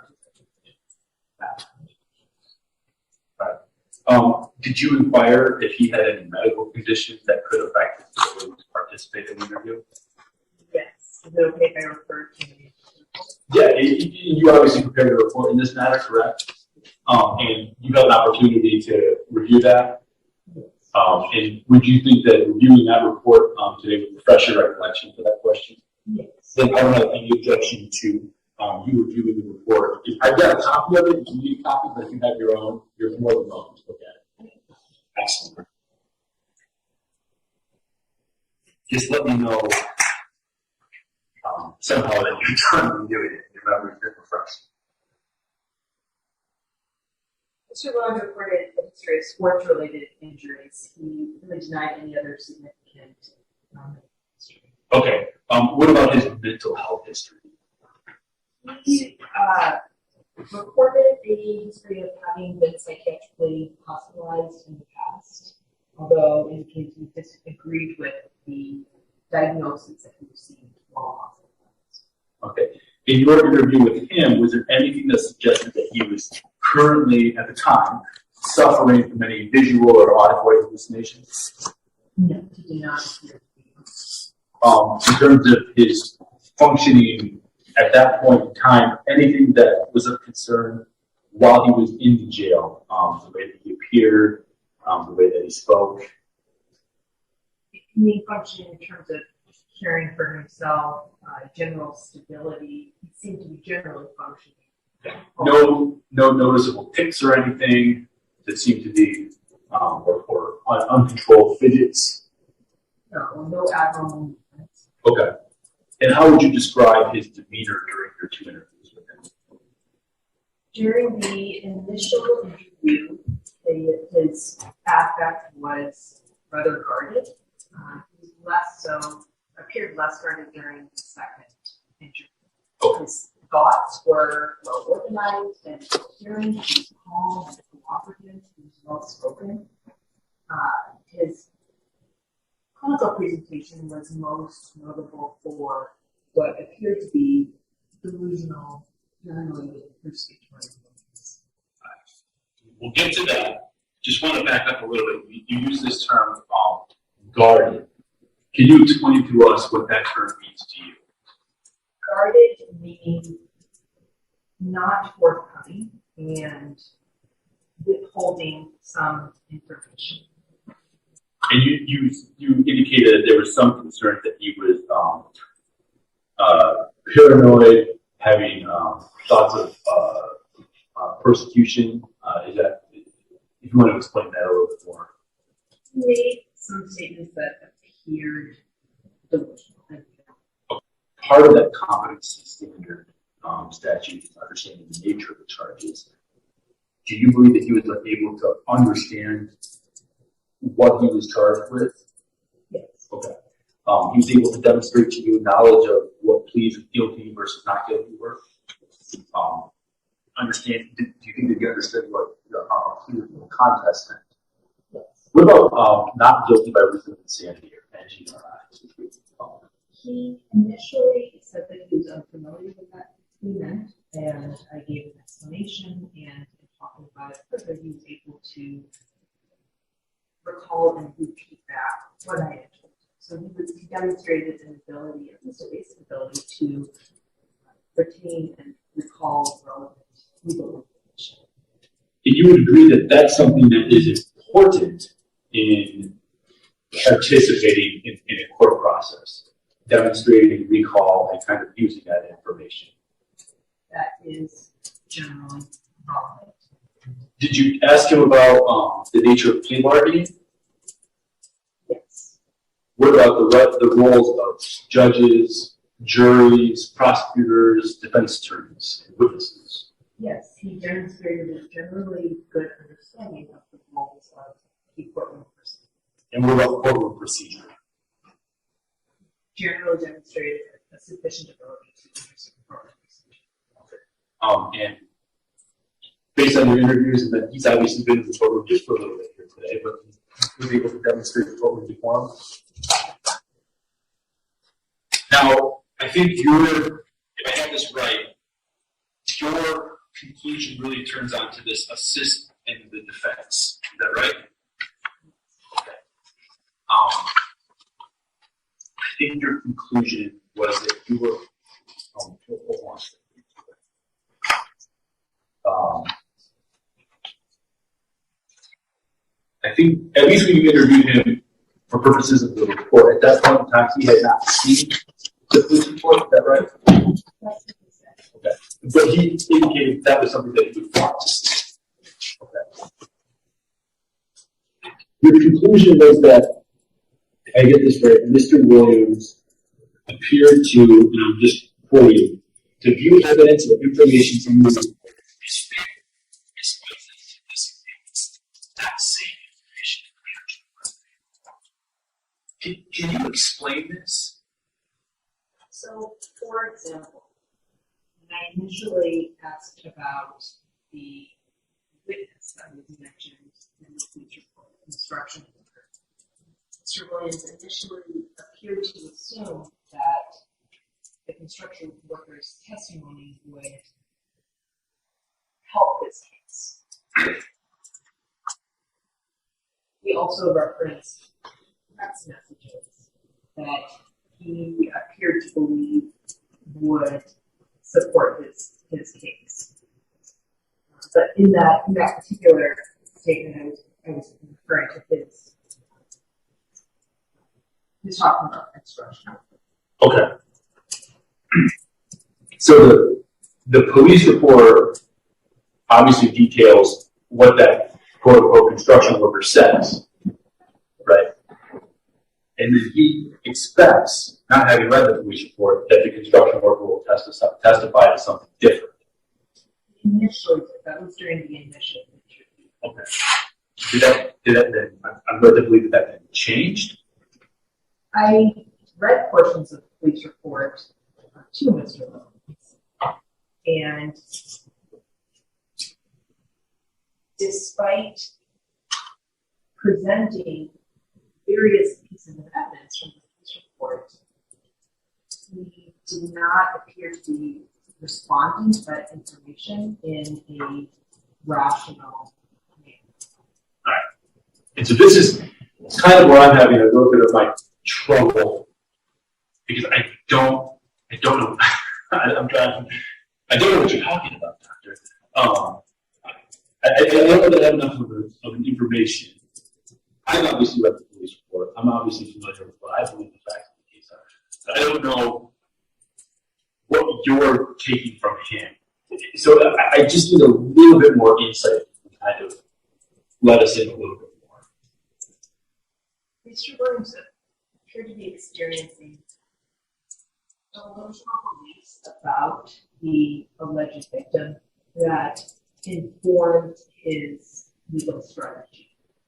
Even when presented with evidence that they implemented the strategy, it was obvious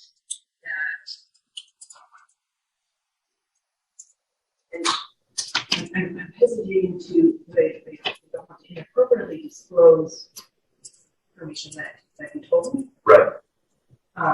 But Mr. Williams was insistent that once he talked about how the victim, the alleged victim, was stalking him and harassing him, he would be found, he would be found not guilty, and that it was not possible that the jury or the judge could, in fact, believe the farm or the construction worker or the surveillance. That appeared to be due to his mental condition. We can agree that someone insisting that they're innocent in the face of overwhelming evidence is not necessarily a basis for incompetency. In this case, in looking at the overall clinical picture, I think his insistence and his inflexibility and his rigidity of thinking was consistent with his experience in the mental condition. Okay. But on a general level, right? If somebody's like, guilty, whatever, that alone doesn't say that person is clearly incompetent. Okay. And then,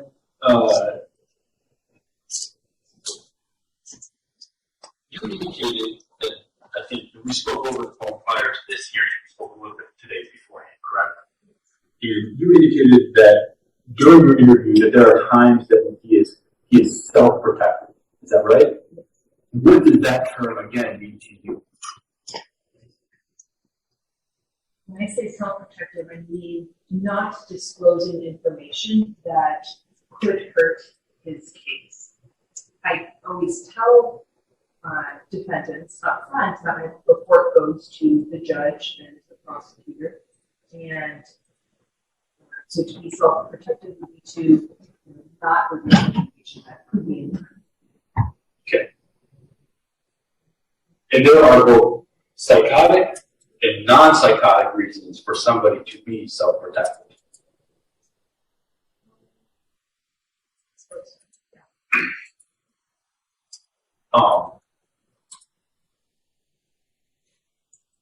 Now, so there's this idea out there. I'll come back to that later.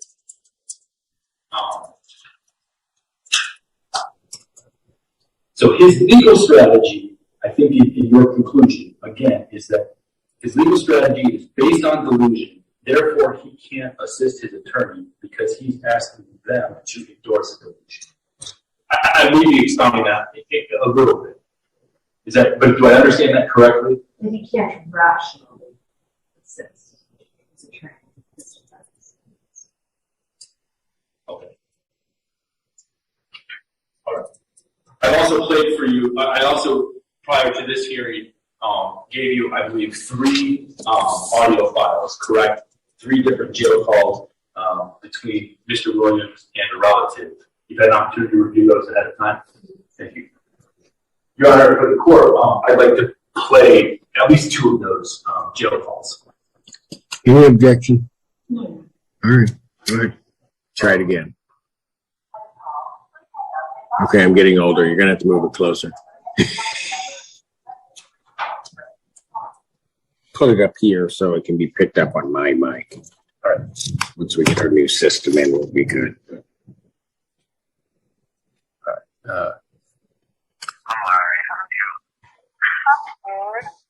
What's going on, babe? I think I'm going to prison. Prison? For what? Man, I got into a fight with this girl who's stalking me.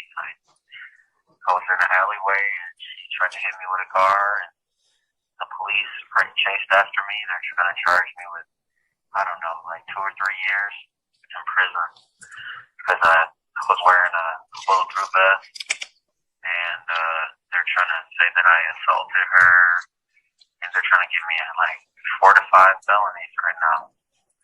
It's just almost, like, this girl just almost ruined my life. But I don't know what to do. There's nobody up here.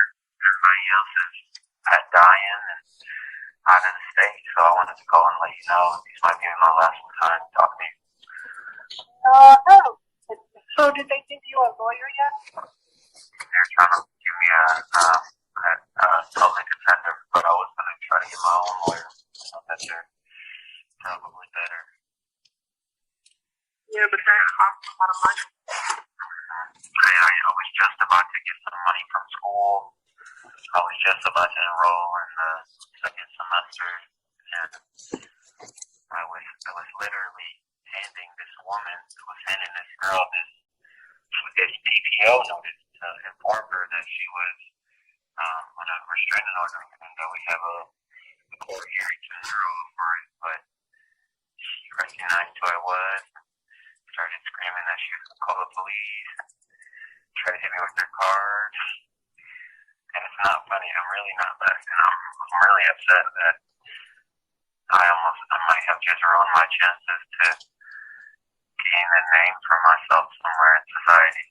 So right now I'm in the jail. I've been here for a day or 2.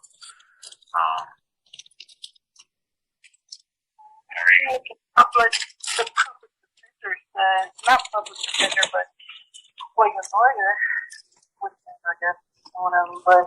So I was supposed to speak to someone today. I think I might have a chance to beat the case. I think I have a good case argument. I can say I'm working with the mental team. I can say that, yeah, I'm under a lot of stress. This girl's been stalking and harassing me.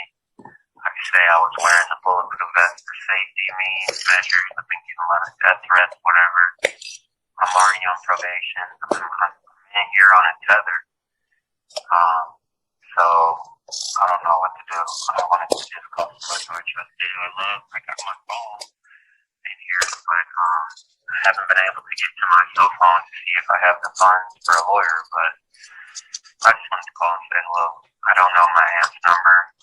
I don't really have many people up here left, so if all goes well, I won't get sent to prison. But they said they said wearing the bulletproof vest, the cop was being a real douchebag. He was trying to say wearing the bulletproof made him off 2 years automatically, and they say, oh, you broke her window, that's felonious assault. You had a weapon and this and that and what and the other, so I really don't know what to do. She's from around Ann Arbor? Yeah, this is an older girl I used to mess around with. She's super rich. She owns a little restaurant. She's a spoiled brat, and she didn't know when to say no. I tried to get her to leave me alone, but she just kept following me around, stalking, harassing me, claiming that I'm her baby daddy and all this, what, and the other. So I kept saying, come on, go get the toast. And she's like, no, I don't want to be around you.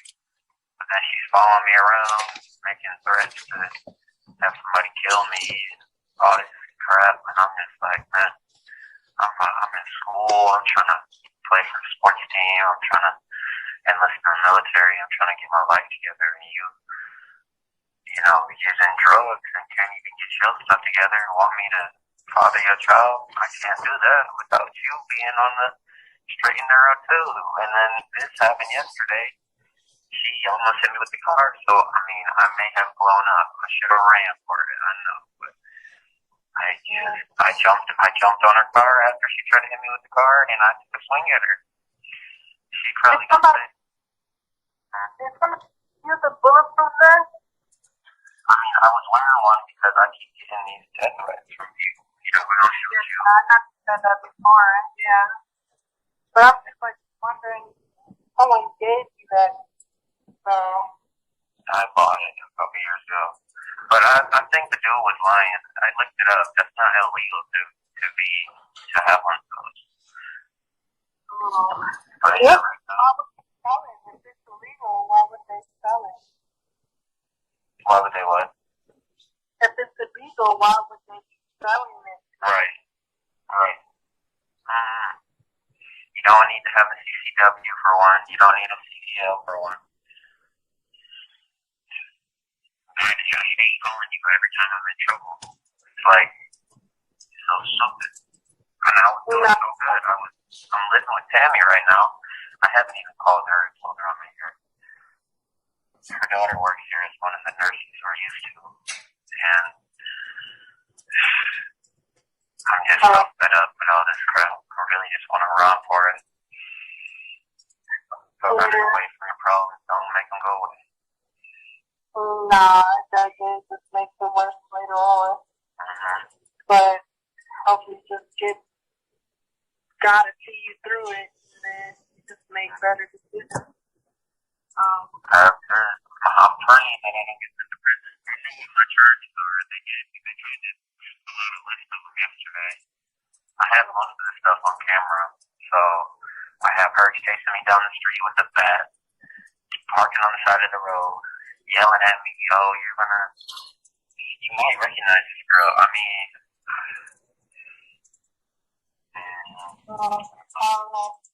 But she's been around in our room. She's from like our neighborhood, probably. well, I mean, it's not, it wouldn't make a difference of who she was or what she had, but the situation is the same. It's bad. I just got news that my little brother may have been lost or may have gotten hurt in some BS that my mom was involved in. I don't know, something having to do with a gang. So I keep hearing news that everybody in the family is in a gang of some kind. Barry James, my mom, Yvette, Shalise, Jasmine. And I just don't know what to do. They're all in a gang. They all got or a fat lot of cash. And I'm still out here living on the street, homeless, struggling, trying to do the right thing. And it's like, I'm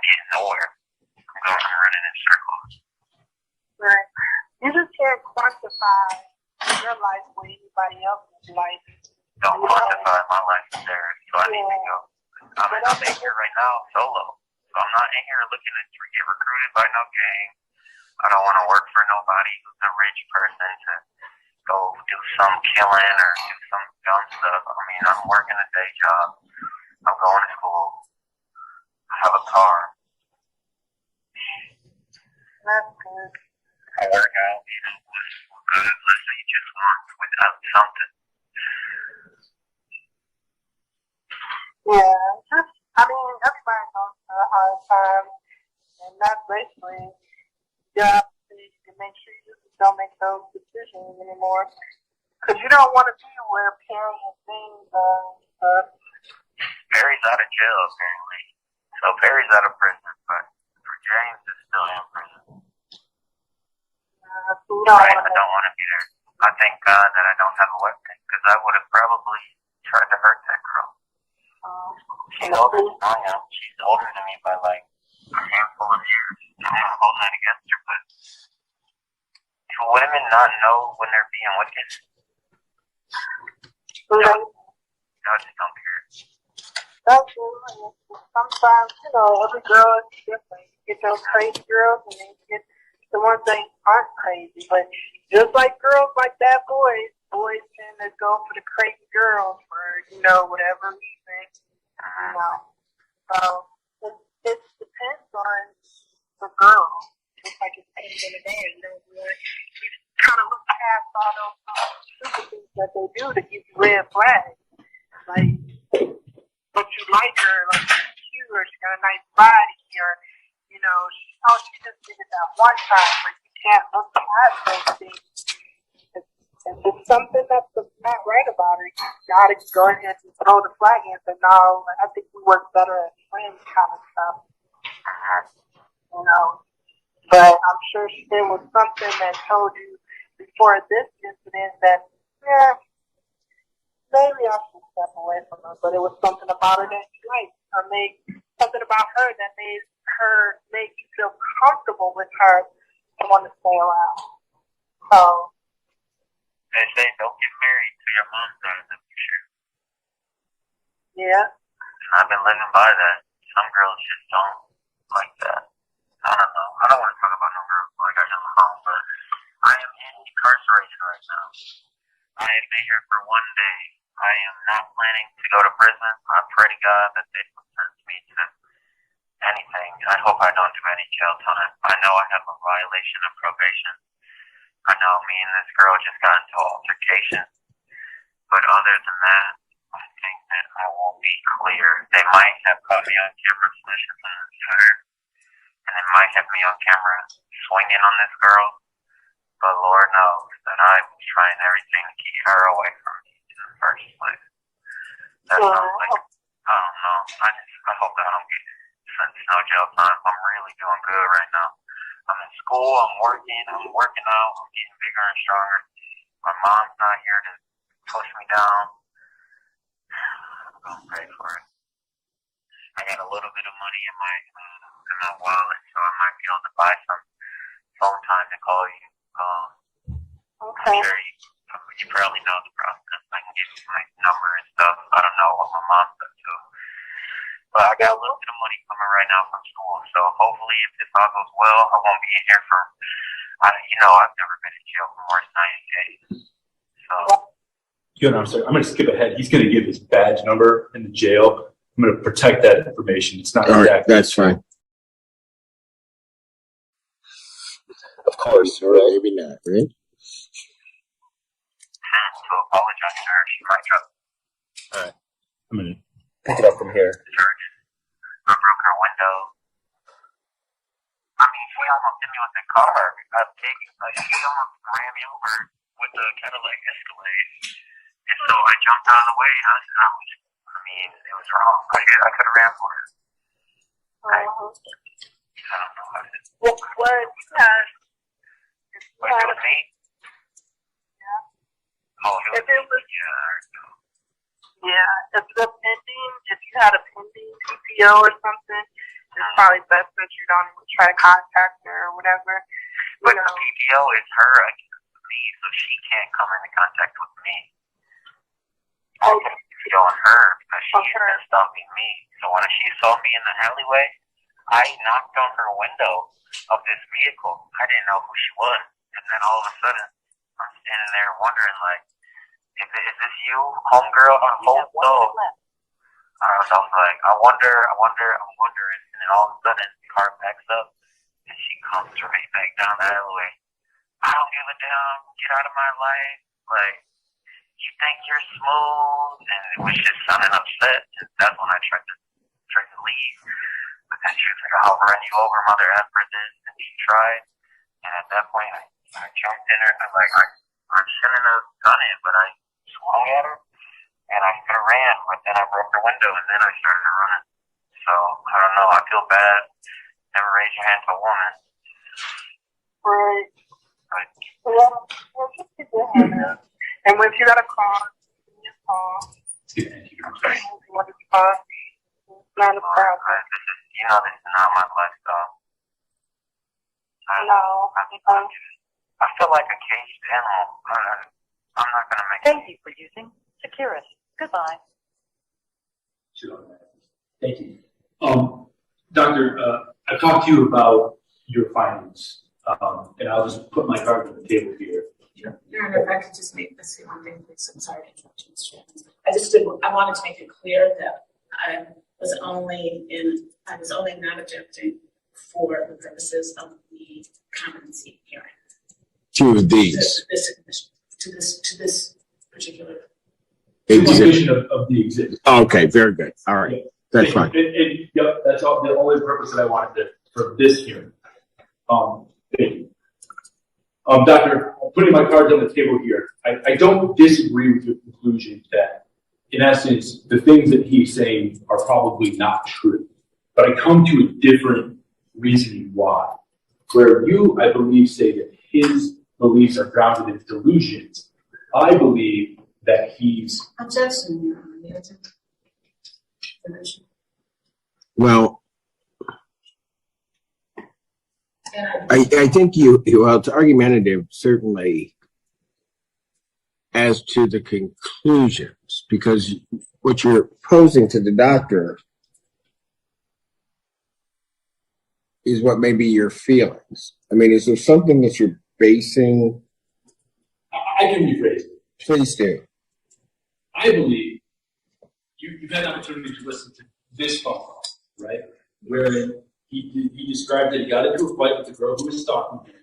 He was trying to hand her a PPO. She recognized me. She was going to call the police. And then she tried to hit me with the car, correct? I don't have a word-for-word transcript, but that sounds like... Okay. At that point in time, you heard the phone call. He defined his relationship as being one about being the father of the child, prior dating relationship, all those types of things, correct? Okay. We're going with that. Yeah. So you're aware that, I'll try and see if without playing the other video, the circumstances in the next jail call from November 7th changed drastically, don't they? No, I would object to this. Drastically in what way? I object to this line of questioning. At this point, I believe it's cumulative to introduce the next two, if that's what the next two. It can't be cumulative if I'm saying that there's a change. That it's different. Okay, but hold on, because we're going to get to. I have a doctor who's an expert in forensic psychology who says she has done her interview with the defendant in this case, that the defendant has said things and that her conclusion is the basis for what he's saying is something that is delusional. Right. And then uses that on the factors. Okay, fine. As you're going through all of these questions, and you may feel a different way, I may feel a different way, Ms. Gaines may feel a different way. On what basis is that you're asking the court to make a determination, and I don't see that I'm going to have anything else on the other side. ultimately, Your Honor, you're the one that makes the determination of whether the defendant is competent or not. That's. Oh, I understand what my obligation. Thank you for pointing out what I do. But what I'm saying is, you're asking. Let me just do it this way. Just hypothetically speaking, the doctor here who's telling me that this individual is making statements that, based upon her professional opinion, they are based upon some type of delusional thought. Mm-hmm. You go through your questioning, he then says other things. You may feel that they are different. She has heard the tapes, so wouldn't I first, or the recordings, wouldn't the first thing be as to whether or not hearing those recordings would change her assessment of the defendant's status of competency? That would be on approach to doing it, yeah. Okay, but what am I doing right now? I'm hearing your view of that. And I'm proposing a theory that he's just making up. On what, though? But hold on. I have an expert telling me one thing. I have your feeling about something else, and I'm supposed to make my decision. And if I make my decision, let's say I disagree with your feeling. Yep. But I've got expert testimony on the one hand. I'm just supposed to absolutely discount that? I mean, normally, Mr. Emmons, what I'll have is I'll have somebody who's an expert who has made their conclusion. You come in, you may challenge their conclusion. The doctor may have to admit certain facts that maybe, and I'm not saying this is the case, that maybe he didn't take into consideration, didn't do whatever. Then what I get is I get another expert up that says, here's this conclusion, but if you knew this and knew this and knew this, would there then be another conclusion that one would come to? Then I at least have things to choose from. That's correct, Your Honor, and that's an option that we can take. My rationale here is to ask her, based on what I'm going to refer to as the refining of the lie, as evidenced by the jail call, if that does, in fact, change her opinion. And she might agree with me, she might disagree with me. That is it possible that he's malingering? And not only does that give us something to chew upon. Okay, today, but hold it. Then let's get to it. I don't know that I need to know what your feelings are for you to ask this doctor about what her opinion of what statements he may be making are. The evidence that I'm seeking to introduce, though, I think is important, not just for today's proceeding, but even if you do find the defendant is incompetent but restorable, down the road, this is something that the court should continue to consider. Your Honor, so if that is the purpose of this hearing, then I completely object, because the issue today should only be competency, and this should not be, in particular, given that I don't think that there's any discussion of or there's anyone who disputes the mental illness history of my client, to then this hearing should not be something that can be used and then used again, and actually the tossment trial effect if it gets to that point. Because the issue today that we are talking about is very narrowly competency. And if that is the purpose of the entering of the recordings, not whether or not that has altered the doctor's opinion, but as simply a way to lay a foundation for a future hearing that they imagine, because you can be rendered competent. Can I just say, in the 20 some odd years I've been doing these,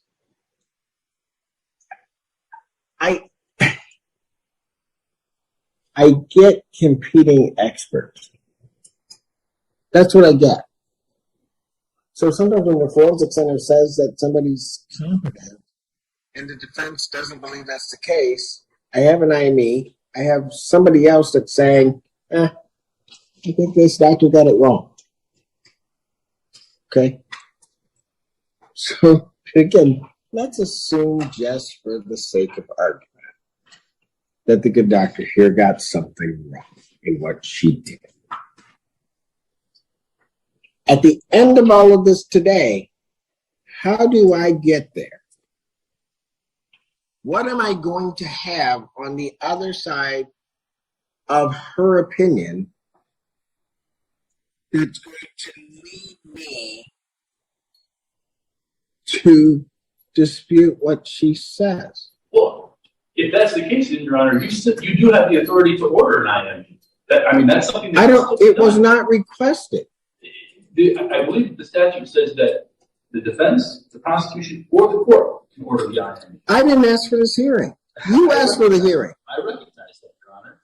Then why aren't you asking for the IME? Well, I mean, I don't think you can put it on the court to do that. I am satisfied as I read the report that this doctor has written. I'm satisfied with the report. You're the one that's not satisfied with it. Right. So why didn't you ask for the IME? Speaking with the doctor, I believe that whatever conclusion she's going to come to, if she's going to come to, that it might form a basis that I might need to consider an IME in the future. I guess I don't understand why we don't have it now. You're challenging her.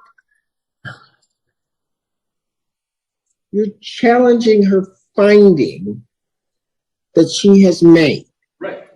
I'm saying to you, fine. I don't mind sitting for the hearing, listening to what the doctor says. What points you challenge it, but at some point I have to make a finding. And fair enough. I'm entitled to make the argument that I'm making, and if you come to the... No, you're not entitled to waste everybody's time. If you're going to have an IME for me to weigh the differences between what this doctor says and what another doctor says based upon other evidence, then fine. But what I'm just seeing here, Mr. Emmons, quite frankly, is a waste of time because I don't see another expert. I don't know how I get there. And if you're talking about something further down the road, Ms. Gaines, rightfully so, is objecting because she's entitled to the finding at this point. I mean, court's going to stand in recess. All right. All right, we're back on the record in the case of the People versus Williams. Counsel was present.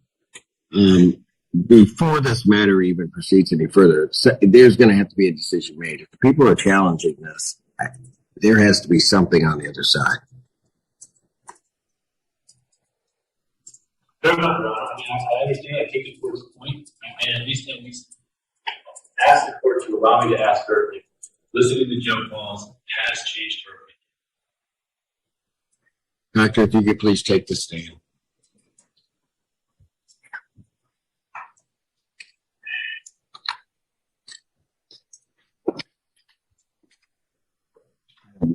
Doctor, I remind you that you're still under oath. All right. Go ahead, Mr. Evans. So, Doctor, again, I supplied you with some other stuff ahead of this hearing, correct? Is it possible that his legal strategy is based on a system of lies and not the Objection, Your Honor. Well, Is it possible? Yes, I don't think that's consistent with his overall clinical picture, but it's possible. Okay. I will overrule the judge. I'll allow the answer. Okay. All right. Nothing else, Your Honor. Ms. Gaines, do you have anything on this witness at this time? No. All right. Doctor, thank you. You may step down. All right. So what the court will do is, and I don't know where the parties want to proceed with this. I mean, if the testimony that I have right now and the court has to make a finding, I'll make the finding. But if there's going to be something else coming forth or either party wish to request that I have something else come forth, I'll entertain that. Very clear in the record. I am not, from the court's perspective, ordering an IME. So the court is not going to order one. I will make my finding, or if either party wishes the opportunity to get an IME, I will grant that. But Can we just briefly approach? you may. Yeah. There's a should reflect we have a bench conference in this case. There has to be a determination. I think based on what the court is saying, there's going to be expert testimony on the other side. Determination has been be made as to whether or not there's going to be an additional independent medical examination of this defendant. Certainly that decision can't be made tonight. So I'm going to adjourn this comp hearing to January 19th, 2023. I'm going to set this at 9 a.m. Doctor, your presence is not required at the adjourned date. If it's required at a later date, then Ms. Gaines will likely be in touch with you then. We may require your presence, so I don't want you to think that you have to come back on that day. All right. So I'll adjourn it to that time, and then we'll proceed from there. Bond will continue in this case. Thank you. Thank you.